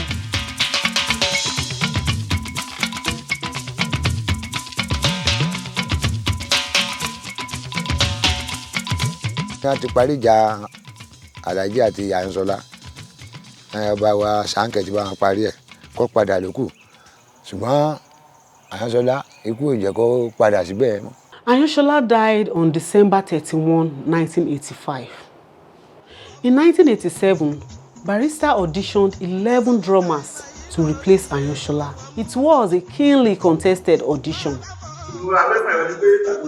ọjọ́ kejì ọjọ́ yẹn àṣírí tán wọ́n fún àwọn méje nínú àwọn mẹ́wàá yìí wọ́n fún àwọn méje ní owó mọ́tò padà sí ìlú tí olúkálùkù ti wá ọjọ́ kejì àtúnlọ pè ní oríyábáwò so ní ètè mẹ́ta so bàtúnṣe ṣeré tán wọ́n fún àwọn mẹ́ta lówó mọ́tò padà ó ṣe pè mí nìkan aṣọ láti 1987 tí mo ti dé ọ̀dọ̀ wọn yẹn títí ìgbà tí wọ́n fi kú lórí gbogbo àwọn àtọ̀ kúkú náà ló ṣe wà pẹ̀lú wọn àtẹ̀bí o àti iṣẹ́ wọn ló ṣe wà.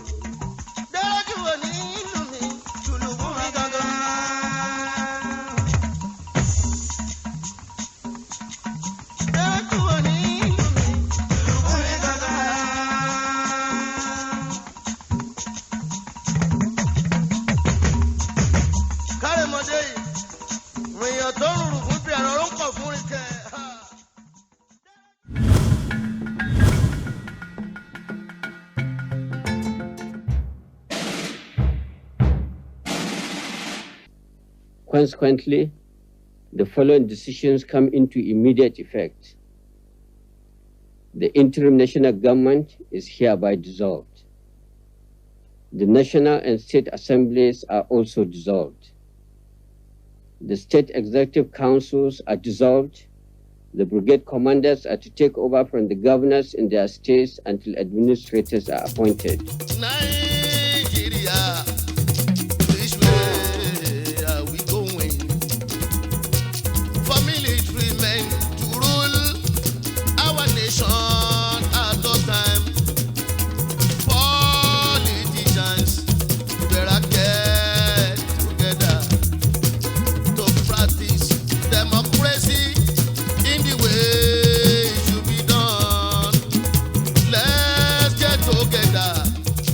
a lè mọ̀ jẹ̀bi tá a bá sọ wípé Alhaji Sikiru Ayinde Barrister náà wọ́n kọrin jàjàgbara.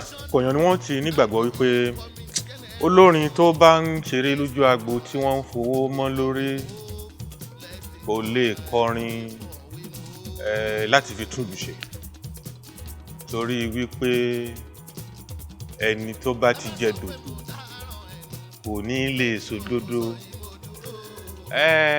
Ìgbàgbọ́ ọ̀pọ̀lọpọ̀ àwọn èèyàn ni for a popular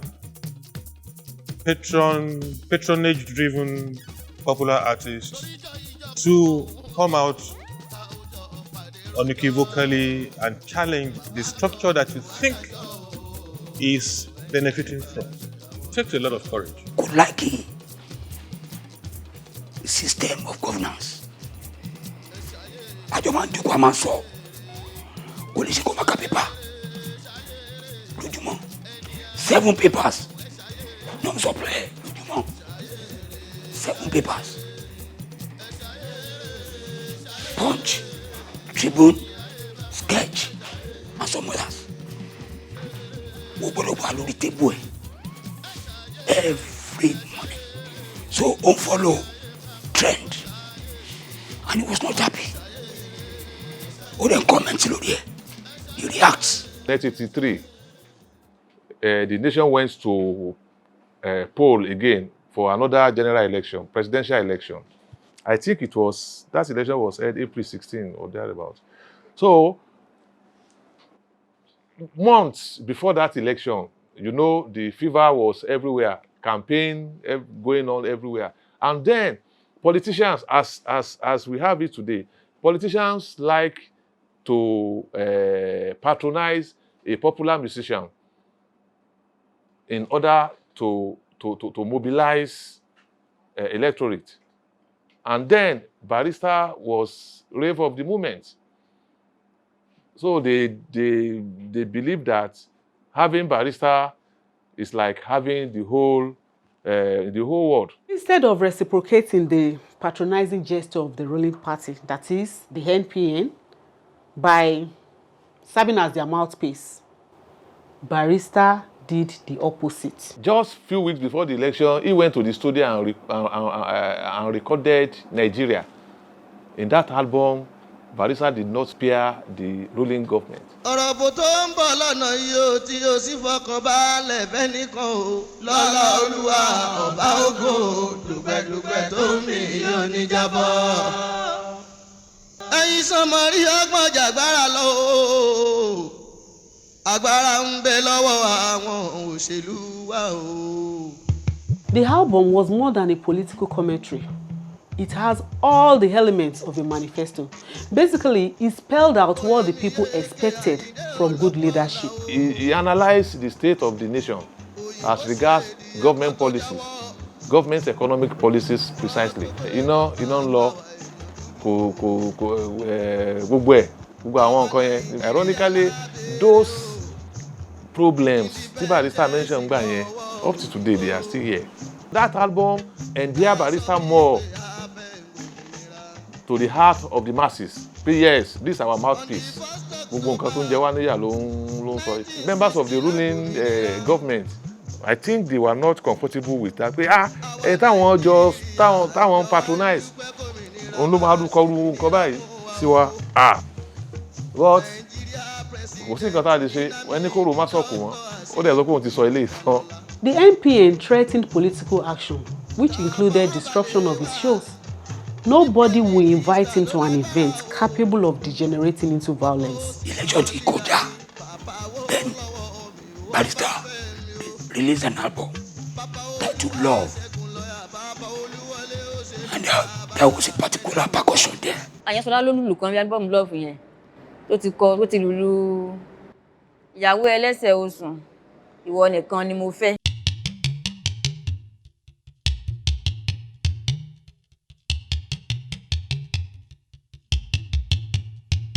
Ògbà táwọn ayé máa túùsẹ̀ láti lè ṣe àkóbá fún Alhaji àgbà again. Wọ́n ló sọ pé Ṣàgárí wọlé ẹ̀kejì àwa ò ṣe ti bàbá mọ́. Bàbá yẹn dẹ̀ ní olóyè náà ń sọ máa fẹ́mi Awólọ́wọ̀ báwọn ò ṣe ti bàbá mọ́. òun dẹ̀ lórí ẹgbẹ́ UPN yìí tó jẹ́ ẹgbẹ́ Yorùbá.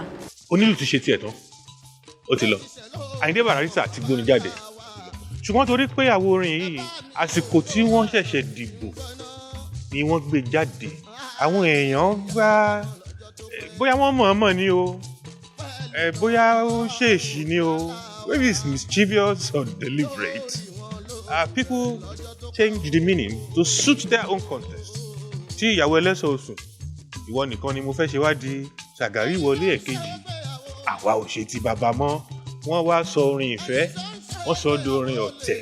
The love beat is probably the most controversial percussion in Yoruba popular music history. Before that music ti bẹ̀rẹ̀, that was how another problem started. À ń sọ fún wọn pé mílítírì ló ní ìjọba a ó fi yé wọn wípé sójà ló ní ìjọba. Bẹ́ẹ̀ lọmọ ọkùnrin ń ṣe o ẹ ṣe bẹ́ẹ̀.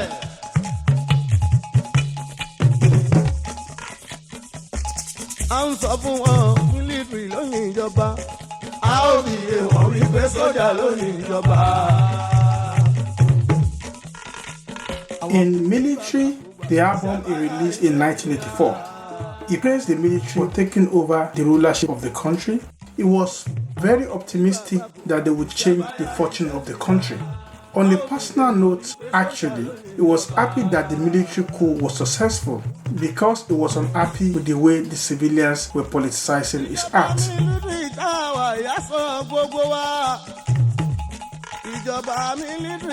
Kò pẹ́ kò jìnnà la rí wípé tándìlà ní ọ̀mọ́jó tàǹdì rèé lágbo yìí o àwọn náà ni wọ́n tún bẹ̀rẹ̀ sí ní kọrin wípé ibi tá ẹ̀ mú wa lọ yìí lọ ọbẹ̀ o àwọn tó ṣàpẹẹrẹ ìhà tí Alhaji Sikiru Ayinde Barrister kọ sí ètò òṣèlú pàápàá jùlọ sí àwọn olóṣèlú alágbádá àti ti mílítírì ní àwọn orin ẹ̀kọ́ kan tí a pe àkíyèsí pé kẹ́ ẹ lọ gbọ́ kẹ́ ẹ tún ọ gbọ́ àwọn orin bíi Fantasia Fuji, The Truth, Precaution, Prophecy nígbà tí Abíọ́lá kú àwo tó ṣe fún ó fi pe àkíyèsí wa sí ibi tá à ń lọ tí àti ọ̀pọ̀lọpọ̀ ibi tá a ti ń yà sí tí ò yẹ ká yà sí tá a ti gbàgbé ibi tá à ń lọ. When Nigeria finally returned to democratic rule in 1999, he released another album appropriately titled Democracy, where he warned civilians to avoid behavior that led to military incursion in Nigerian politics. He sang a lot about good governance, about dictatorship, and why Nigeria needs to occupy its rightful place in the scheme of things, not just in Africa, but also globally.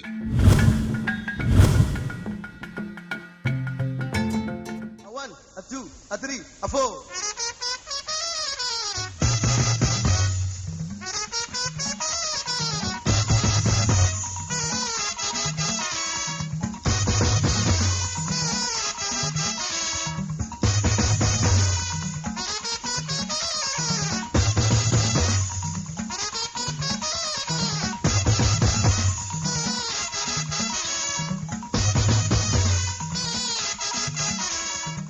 That was the time I was to ask him, pé kódà báwo ló ṣe ń compose àwọn orin olùkọ́ yé òun náà dẹ́ndé Jídé Ògùn náà ó náà jọ lọ sí Ẹ̀ka in 1974 ó náà wá rí pé tó bá sùn ó máa ń gbé mídíẹ̀tì sí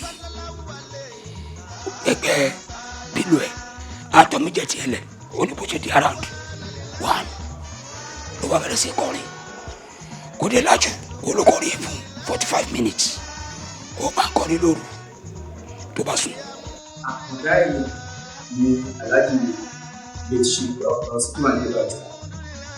Bí Ọlọ́run ṣe ṣe wọ́n ní àkàndá ẹ̀ bẹ́ẹ̀ náà ni Ọlọ́run ṣe gbogbo àwọn gbogbo Ọlọ́run kó tì wọ́n lákàndá.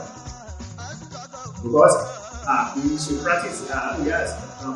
Mo ti pé àìsùn mẹ́fà la máa ṣe lọ́sẹ̀ kan ṣó wà lè ráyè practice kankan eré ìtàtà ń ṣe náà practice lọ́jọ́ fún wa mo ìpéjọ ojúmọ́ ni bí a máa ṣe kì í lójú agbo ń sìn tó bá ti dùn ẹ bá fẹ́ ṣe rẹ́kọ́ọ̀dù bẹ́ẹ̀ wọ́n ó ṣe lò fún yín o. a bá fẹ́ lọ sí studio record láyé fẹ́ sọ pé ọ̀gá wa láyé káfíń ẹ̀sọ́ fún àwọn bọ́ọ̀lù voice ìpàdé ní studio lọ́la àti ìmọ̀ tó fẹ́ kọ́ fún ọ̀kan kàtà fẹ́ lò. aláàjì bá fẹ́ ṣe rẹ́kọ́ọ̀dù kò sí wa ń bẹ̀ fúnra rẹ̀ ló máa fọ́ọ̀mù nǹkan ẹ̀. wọ́n bá fẹ́ fọ́ọ̀mù orin aláàjì lè kúrò lẹ́kọ̀ọ́ torí àwọn àlejò tí wọ́n máa wá wọ́n máa disturb ẹ̀. ó lè lọ Kánò ó lè lọ Kaduna tó bá máa lo ọ̀sẹ̀ kan ìwíìkì lọ́hùn yẹn ẹ̀ pé òun àti Bẹ̀njídì náà wọ́n jọ wà lóòtẹ́ẹ̀lì náà wà. aláàjì ó kówé kalẹ̀ kámẹ́rà everything ni ó kó kalẹ̀ bẹ́ẹ̀ kò ní jáde bá ti mú báyìí rẹ̀ dání báyìí tó bá ti fọ́ọ̀mù ẹ̀ torí pọ́wọ́ òkè yóò fi kíní yẹn rìkọ́ọ̀dù lẹ̀ fún un wọ́n máa ṣe gbogbo ẹ̀ tán bá bá tábà wọ́n wà tẹ̀ kọ́ sínú òwe. àbá ti wá wọ stúdíò àwọn máa kọrin yẹn lọ àwọn máa lùlù sí i wọ́n sọ pé ẹlù wọ́n ló ilé wọ́n ló tọ̀ wọ́n ló ti bí kákáká kókókó kékeré ó yẹ lúpọ̀ tó fẹ́ mú jáde àmújáde so akọ̀bẹ̀ sí máa kọrin yẹn a máa lùlù sí lọ ẹ bá ti wá síbẹ̀ láàrin 3 or 4 hours àgẹ́ta ara wa a ní ọ̀yá ẹ̀jẹ̀ àbẹ̀lẹ̀ iṣẹ́ tábà wá ṣe tọ́bẹ̀ yẹn á gbé dictionary orin tó ń kọ yìí kí ni a fẹ́ fi sọ orí ẹ̀ a lọ wo nǹkan tó lè orúkọ tó máa jẹ́ nínú dictionary. If you go through your dictionary, you will detect out that music extravaganza means an artistic composition where style is being used than the structure of the music. Ladies and gentlemen, including you, myself, everybody around here, please let's enjoy music extravaganza.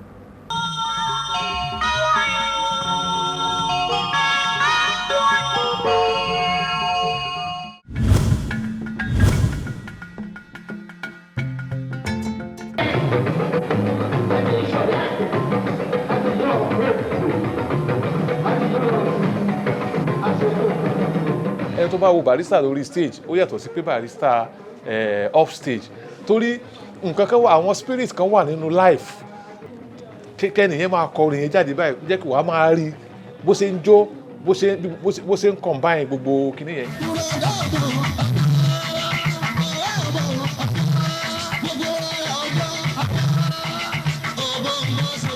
a ti sẹ́ẹ̀tì lẹ̀ gbogbo iṣẹ́ wa yẹn tẹ́ bá ti dé ní ẹni pé agbo mi bẹ́ẹ̀ tí wọ́n ti máa pé aláàjì gan ti pẹ́ ó ṣe kinní kan wọ́n á kàn pè ní pé wọ́n ti ń sọ̀rọ̀ o tó bá ti ń bọ̀ tó bá ti mú wá lẹ́sẹ̀ tó bá ti kí bátìrì ọ̀pá báyìí ó lè wà náà káàtó máa dá wa lóhùn lórí stage yọkàn máa kọrin bọ̀ ní lórí stage àwọn èrò wọn máa dínà ro wọn máa dìde pé ó ń dà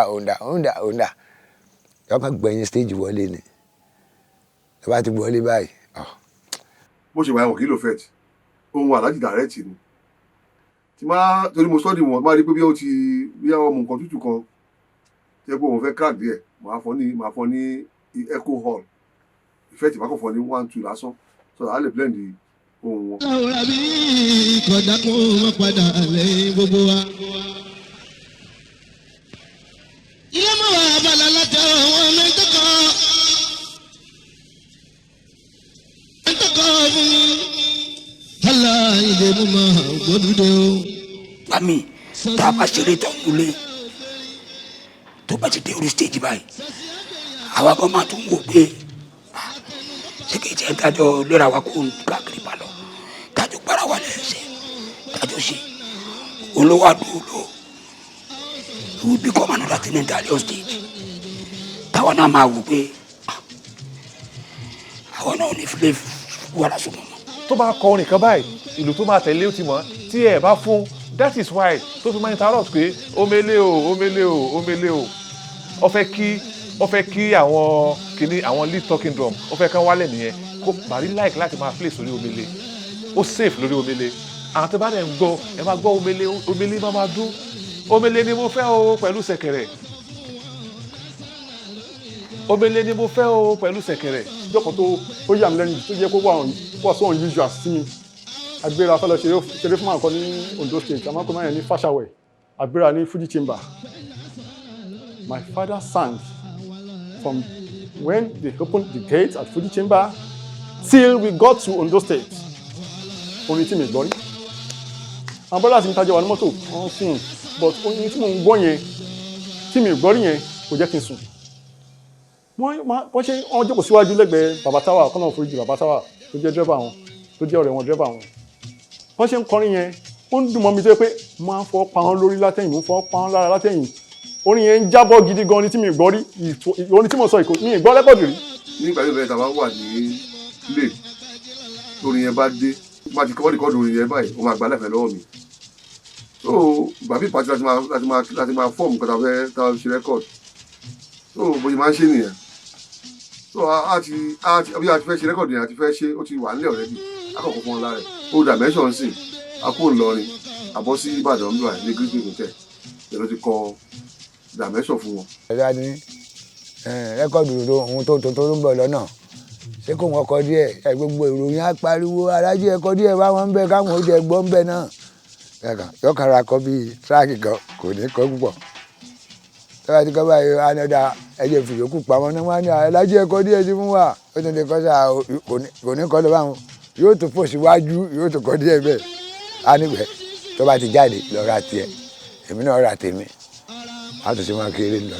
kò lè just like èmi náà lè sọ̀rọ̀ òun lè sọ kò lè ẹjẹ́ nǹkan tó náà mọ kí ló lò kò lè sọ̀rọ̀ dáadáa but when it come to orin kò sí kan sí kò lè fi kọrin ó dẹ̀ ẹ̀rọ Ọlọ́run ju kó tẹ̀ mọ́ sọ̀rọ̀ lásán lọ.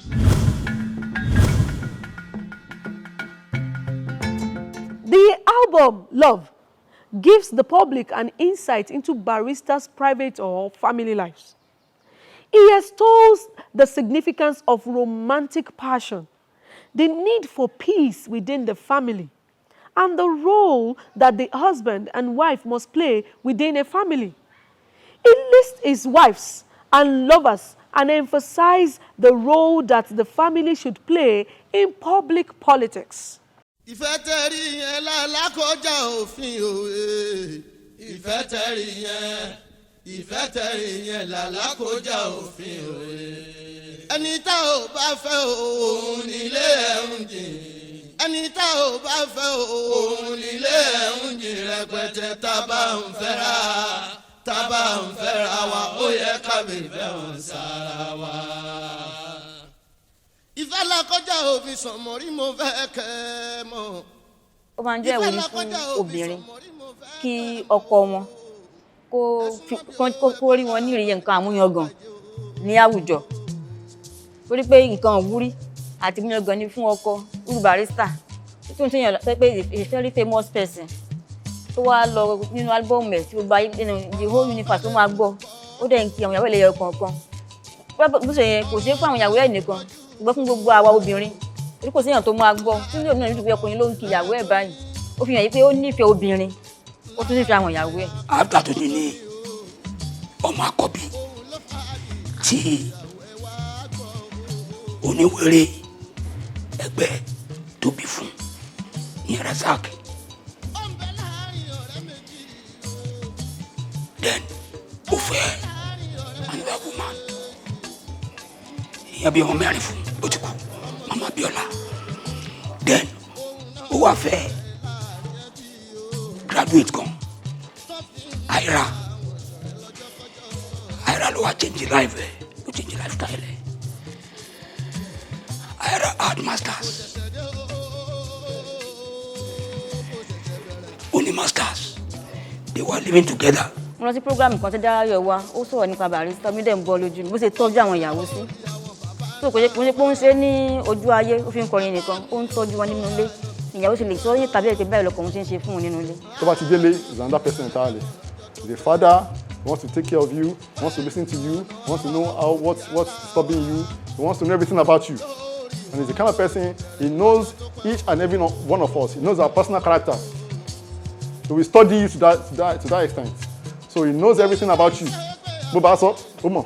Bó sọ, ó mọ̀. Wọ́n lọ ṣàbò àwọn ọmọ tó bí jọ. Wọ́n sẹ́ni wọn lọ sí abroad kọ́ lọ kàwé. Razak, Moruf, Sikiru. Major priority for all his children is education. You have to be educated. Tí pàtì kò kù ni, o gbọ́dọ̀ kàwé. And he's ready to spend anything, ready to spend any amount of money to make sure you are educated. Ó sọ nínú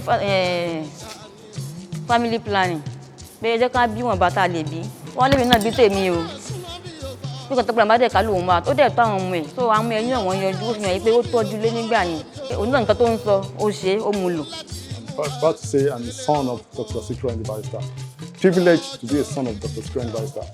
Coming to this world again, I want to be a son again. Ilé mi yóò máa rọ̀ dẹ́ẹ́dẹ́ bí àdánwò yìí. Ilé mi yóò máa rọ̀ dẹ́ẹ́dẹ́ bí àdánwò. Tá bá rọ́mọ tó pawó ilé sálámì láti bí. Tá bá ráyà tó wá ẹ̀yìn ilé sálámì láti fẹ́. Ilé mi yóò máa rọ̀ kádàrá. Ilé mi yóò máa rọ̀ dẹ́ẹ́dẹ́ bí àdánwò. Apart from his fame and wealth, Barrister was a dresser. Women love good-looking men.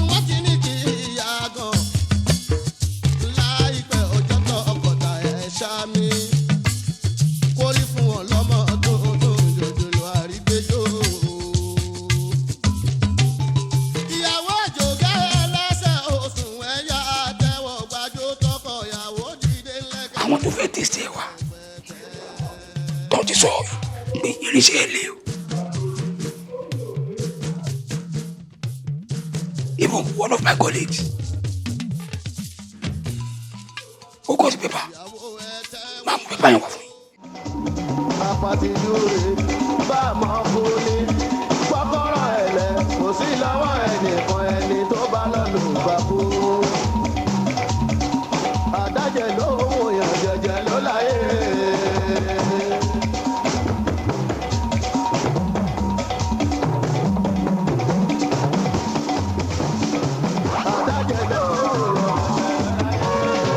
tó bá ń ṣeré lọ́wọ́ ń gbà mí títọ̀ kí wà lórí stage tó lè gbé òun ló gbé girlfriend lọ ìkànnì wa lè gbà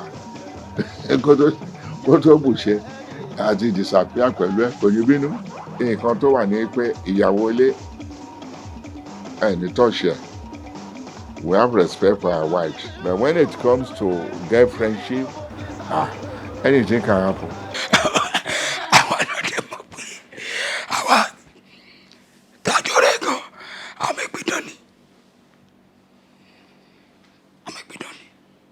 When we talk about that, he's a perfectionist. jẹ́ ká jọ wọ yàrá ká mọ́ra wa o jẹ́ ká jọ wọ yàrá ká mọ́ra wa ẹlẹ́ jẹ́ ká jọ wọ yàrá ká mọ́ra wa o jẹ́ ká jọ wọ yàrá ká mọ́ra wa bọ́mọge ìṣẹ̀yìn wọlé tọ̀ mí máa fún wọn lọ́wọ́ lọ́jọ́ mi ní bọ́dá láì ní lè gbéra pẹ́pẹ́. When you talk of celebrities and women and men kò sí nǹkan téèyàn lè ṣe sí o because gbajúmọ̀ la pé igba ojú ló mọ̀ gbogbo èèyàn tó mọ̀ bí wọ́n dẹ̀ ṣe mọ̀ náà ṣe láìkẹ́ ok lẹ́nìkan bá sọ kí Barrister ìyàwó ẹ̀ pọ̀ ó ṣe kinní kan àwa tá a jọkùnrin gan ìfẹ́ tá a ní sí tá a ní sórin ẹ̀ comparatively ẹ rí i pé so àwa ọkùnrin nífẹ̀ẹ́ tó bẹ́ẹ̀ yẹn ká tó wá sọ obìnrin and àwọn obìnrin yìí àwọn ni àwọn amúlùdùn ni wọ́n because obìnrin ló máa convince ọkọ wọn láti lọ attend the party ẹ̀ obìnrin ló máa sọ fọ́kọ wọn pé Alhaji Barrister ẹ jẹ́ ká pè Alhaji Barrister mo ti release album dádì wa ẹ jẹ́ ká ra rẹ́kọ̀dù yẹn obìnrin ló máa sọ náà so role tóbìnrin play and it's not peculiar to Barrister alone gbogbo olórin àtàwọn tó ń ṣe eré orí ìtàgé.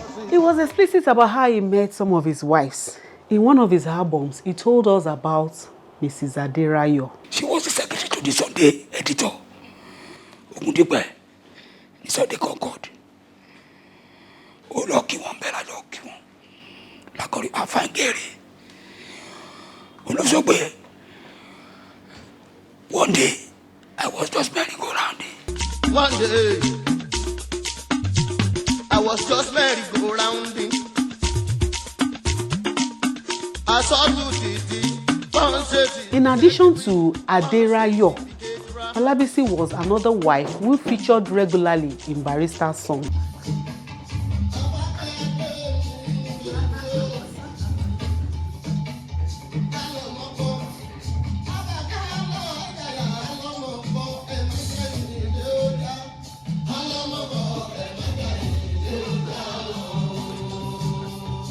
Alhaji fẹ́ràn ọmọbìnrin yẹn gan alọ́mọkọ yẹn Olabisi Alhaji fẹ́ràn Olabisi gan and I'm happy that you are going to interview Baba Osefa. He will shed more light on Alhaji àti Ọlábísí. Irú ìyàwó wo ni ò tiẹ̀, irú beauty wo ni ò ní, but she loved this lady so much so that tó bá ti lè fojú gan ní ẹ̀ báyìí anything tó bá wà láàrin wọn ó máa settle ni. Lábísí àlọ́mọkọ ìyẹn ò bímọ fún but ayọ̀ ẹni ó lọ́fẹ̀ẹ́ gan fat àṣejù wọ̀. níṣojú yín o níṣojú yín o ọ̀làdòyìnbó àbímọ fún wáyé o. bíkú ṣe lágbára tó. Aging is natural. You know, he was a slim person. Nígbà tó kàn yá ni ló kàn put on weight. Gbogbo nǹkan tó dẹ̀ lè ṣe medically, he was doing it. He was sick. Even looking at him, you know that this barrister you are seeing is not barrister then. It's like he even appears older than his age. He died at 62, surprisingly. I could think he was more than that, even though I know his age, because of the kind of frame and then we knew that something was wrong. And those things really actually affected his career because barrister will go to stage now after 3-4 hours. The voice begins to crack, and you will know that he was struggling. This aspect, please. When you watch barrister, particularly his last show, was it the last show in Ibadan here? Lórí stage yẹn báyìí. Wàá rí pé ó fẹ́ nǹkan wà tó fẹ́ kọ kò rí kọ now. Even sitting down like kini lórí stage, that is not barrister. Èmi náà máa lọ ń wò wọ́n ní hospital ní bíbáyìí títí tán fi gbé wọn lọ sí Germany. Ìgbà tán lọ sí Germany, mo máa ń pè wọ́n ní everyday. Ọmọ wọn tó tẹ̀lé wọn lọ láńṣílẹ̀, òun ló máa ń gbé fóònù wọn, á gbé sí wọn létí. Wọ́n á sọ condition tó ń wà fúnra ara wọn, wọ́n máa sọ fún mi. Ọ̀sánjá Ọ̀rúndọ̀pá. On December 16, 2010, Barrister passed on at the St. Mary's Hospital in London. This brought to an end the first phase in the immortality of one of the greatest prophets, composers, lyricists, wordsmiths, public intellectuals, and entertainers ever lived. When he died, alẹ́ ọjọ́ yẹn,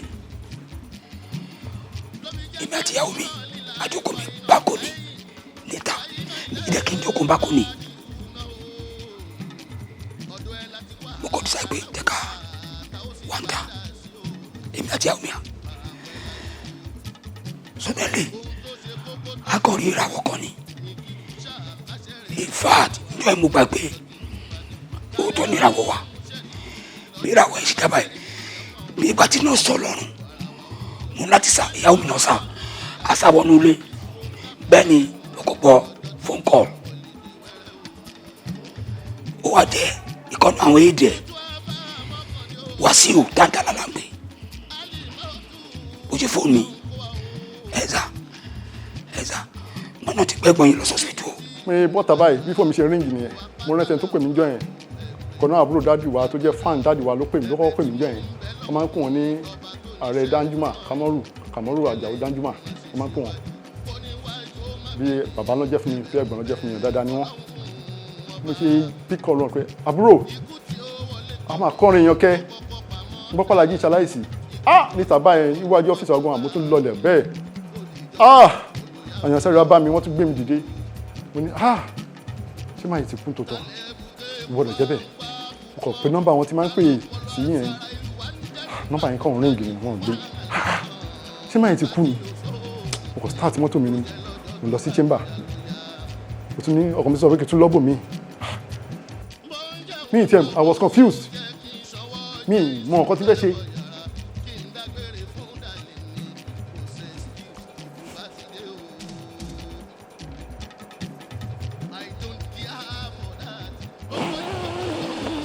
Due to delays caused by unfavorable weather, documentation, and other bureaucracies, Barrister's corpse did not arrive in Nigeria until December 30, 2 weeks after he had passed. By the time wọ́n gbé òkú Barrister dé ní òru yẹn tí wọ́n gbé kú ní airport tó di pé òkú yẹn dé ìṣòro táwọn èèyàn rí pósí yẹn. èrò mi ti rò pé president wọn kàn lè kú tó dàbí ti Barrister gbogbo the whole of ìsọlọ títí dé airport mọ everywhere was full of people. People are struggling láti fọwọ́ kan pósí Barrister wọ́n fọwọ́ kan pósí Barrister wọ́n dẹ̀ fi ọwọ́ kan orí ara wọn pé kìíní kan that is a form pé nígbà tó yẹ pé ìgbà táwọn èèyàn bá lọ sí Mecca ṣe pé tó fà á ṣe fi block sàrí ànábì Mecca ti wọ̀nyẹ káwọn èèyàn débẹ̀ nígbà wọn bá lọ síbẹ̀ wọ́n ní àwọn èèyàn á máa bu yèèpẹ̀ yẹn ní òfin jẹ́ kìíní in fact the reason tí wọn ò fi ṣe òkú Barrister ìrìn síta ni pé àwọn èèyàn lọ ọbẹ̀ lọ máa bu yèèpẹ̀ ní kéré pé ọba àwọn náà lo kìkì bíi Barrister.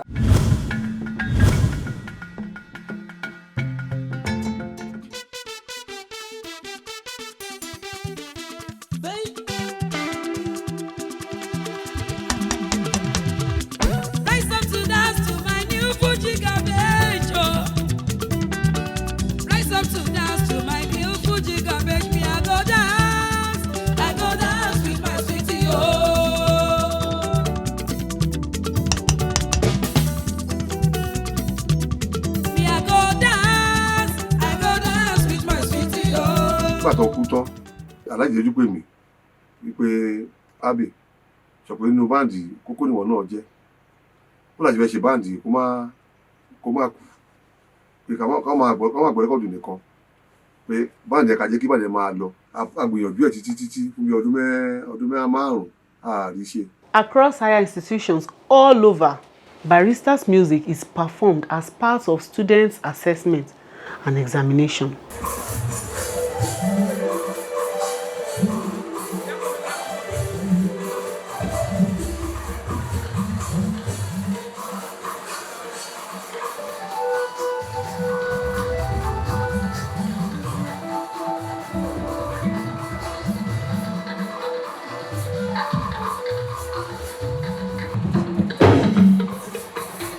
Rise up to dance to my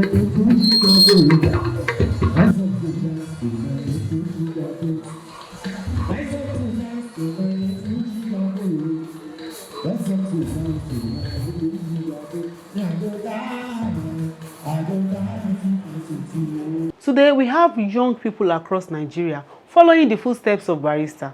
Some of them were even young teenagers and even young adults when Barrister died. Mọ́túndé olóhùn oyin ọmọ àyànṣọ̀gá àpèdè bí ọmọ àgbàdé. ọlọ́jọ́ mi ìgbà ní mo ṣe ọlọ́jọ́ mi ìgbà ní mo ṣe.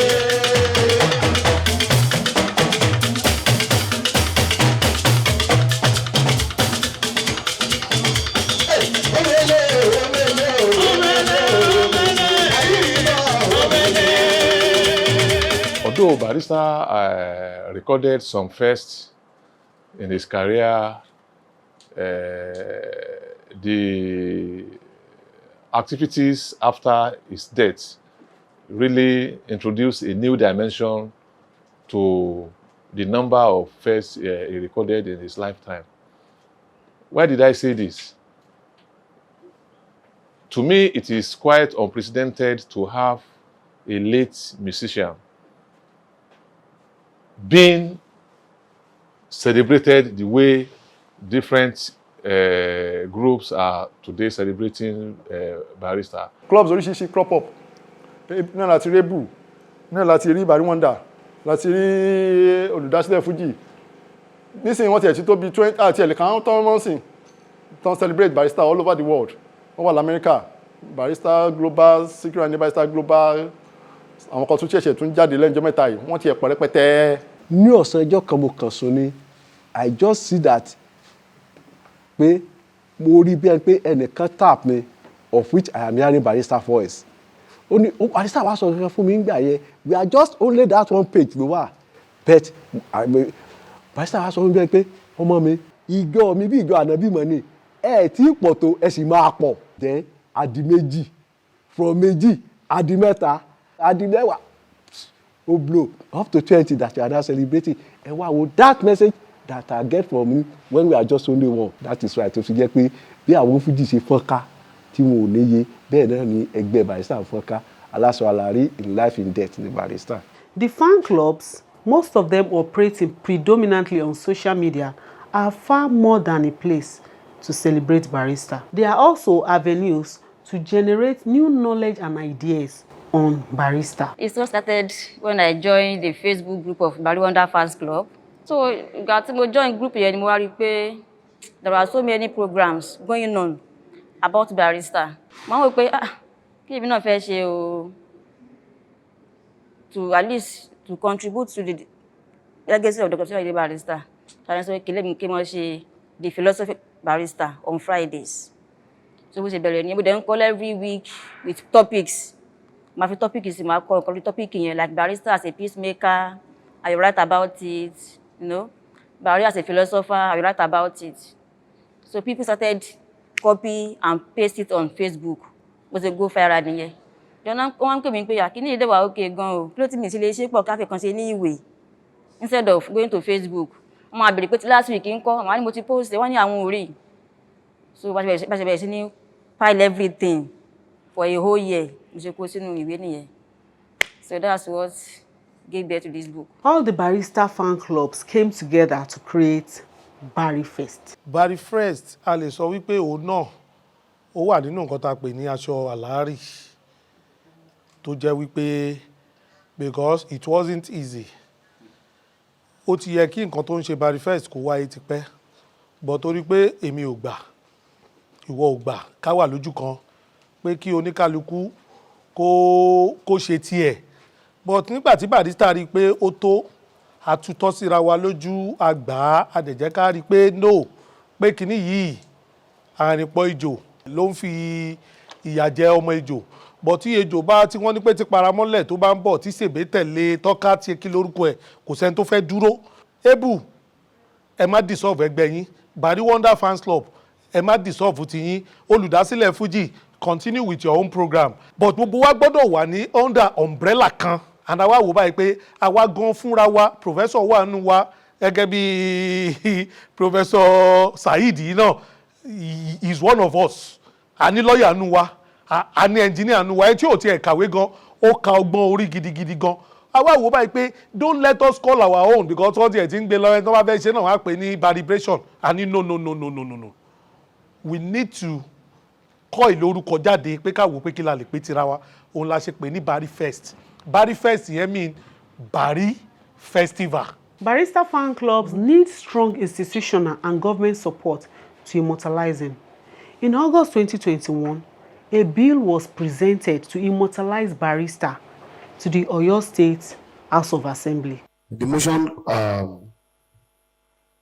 which spells needs to immortalize a music icon and general, late Dr. Sikiru Ayinde Barrister, MFR.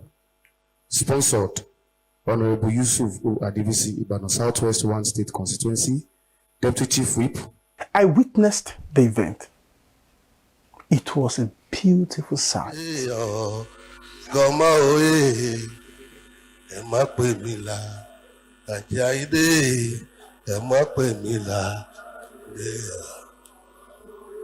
Àyìndé ògo ojú la ti búra wa. Àyìndé ògo ẹ má pè mí là.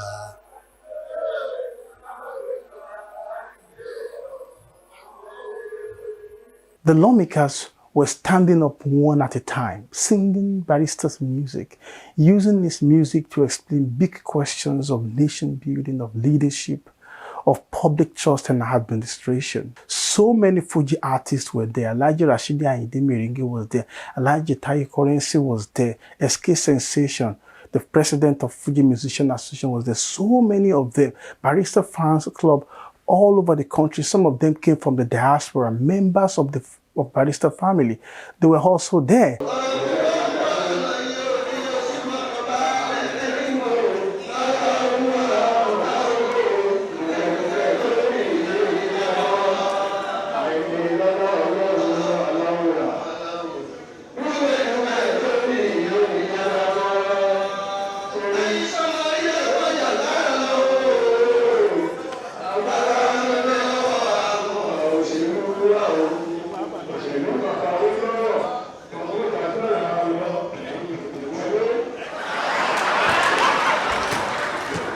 honor of Dr. Sikiru Ayinde Barrister, they told us specifically that in that chamber, for the first time in history, they will allow us to play music. It is never allowed, but they have to move motion to allow us because they passed a new law, emergency law for us to allow us to do all those things in honor of Dr. Sikiru Ayinde Barrister that day. The resolutions as amended, say aye. Aye. Those against say nay. The ayes have it. Congratulations. Nígbà tó jẹ́ pé àwọn legislative arm of government wọ́n ti really adopt this kìíní yẹn, wọ́n dẹ̀ ti not adopted and passed. Second reading, third reading, all the necessary reading has been done and resolution ti were accepted. Wọ́n dẹ̀ ti pass it to the table of Governor Ṣèyí Mákindé. Kọ́ńkàn bá wa buwọ́lù kí wọ́n dẹ̀ jọ deliberate pé níbo ni wọ́n fẹ́ fún wa, ibo ni wọ́n fẹ́ fi bàbá yìí ni wọ́n fẹ́ fi sọ orí. Tó bá jẹ́ pé cultural center tora ní cultural center níbi bí yìí òun ni wọ́n ti ẹ̀fẹ́ bá wa fi sọ orúkọ ẹ̀ kí wọ́n wá sọ tí wọ́n bá ti ready láti ẹ̀ ti náwó sí cultural center láti ẹ̀ ti lè gbé dìde kí wọ́n filẹ̀ fún gbogbo Bari fans all over the world. Kí ni nǹkan tá a fẹ́ ṣe fún Barrister mi? Ṣé rí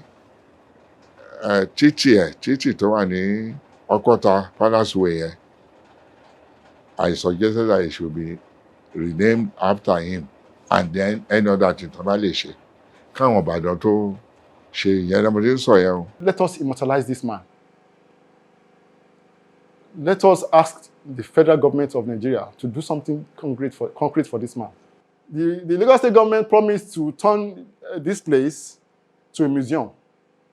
And because government is a continuum, I believe the present government should do something about that. Contrary to the museum, but it's fella. There are so many other things. Anybody that's gotten any idea that you can talk to the family, or you want to do something with the family, we are welcomed. We talk and discuss and forge ahead.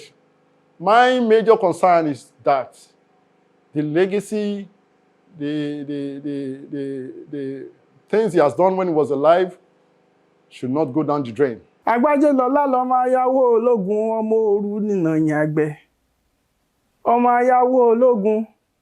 Òkè gúlútú igbó ta tí ń bà sábàrí ọmọ agbórùrù níwájú ológun. Ọmọ kọrú wọn kì í kọ ogun ọ̀sábàrí wọn kì í kọjá. Bó bá kẹ́mi ní kẹ́kẹ́ máa kúkú dẹ́gbẹ̀jọ ọkọ̀ kí kẹta ìkẹ́ máa dẹ́gbẹ̀rin ìdínlógún òun ni ọmọ ayáwó fi ìdógba ọkọ̀ ọmọ òkè kan ọmọ òkè kan. Ọmọ òkè kan tí ń bẹ nípẹ̀kun òpópó Ìbàdàn bèèsì ọgọ̀ Ìbàdàn wá mẹ́rù ẹrù rẹ̀ náà mẹ́rù àwọn lọ́mọ abẹ́rù múràn lẹ́rù ẹni tàdábọ̀dí Ìbàdàn dúró bèlè tàṣẹ tó kì í tiẹ̀ bọ́lẹ̀.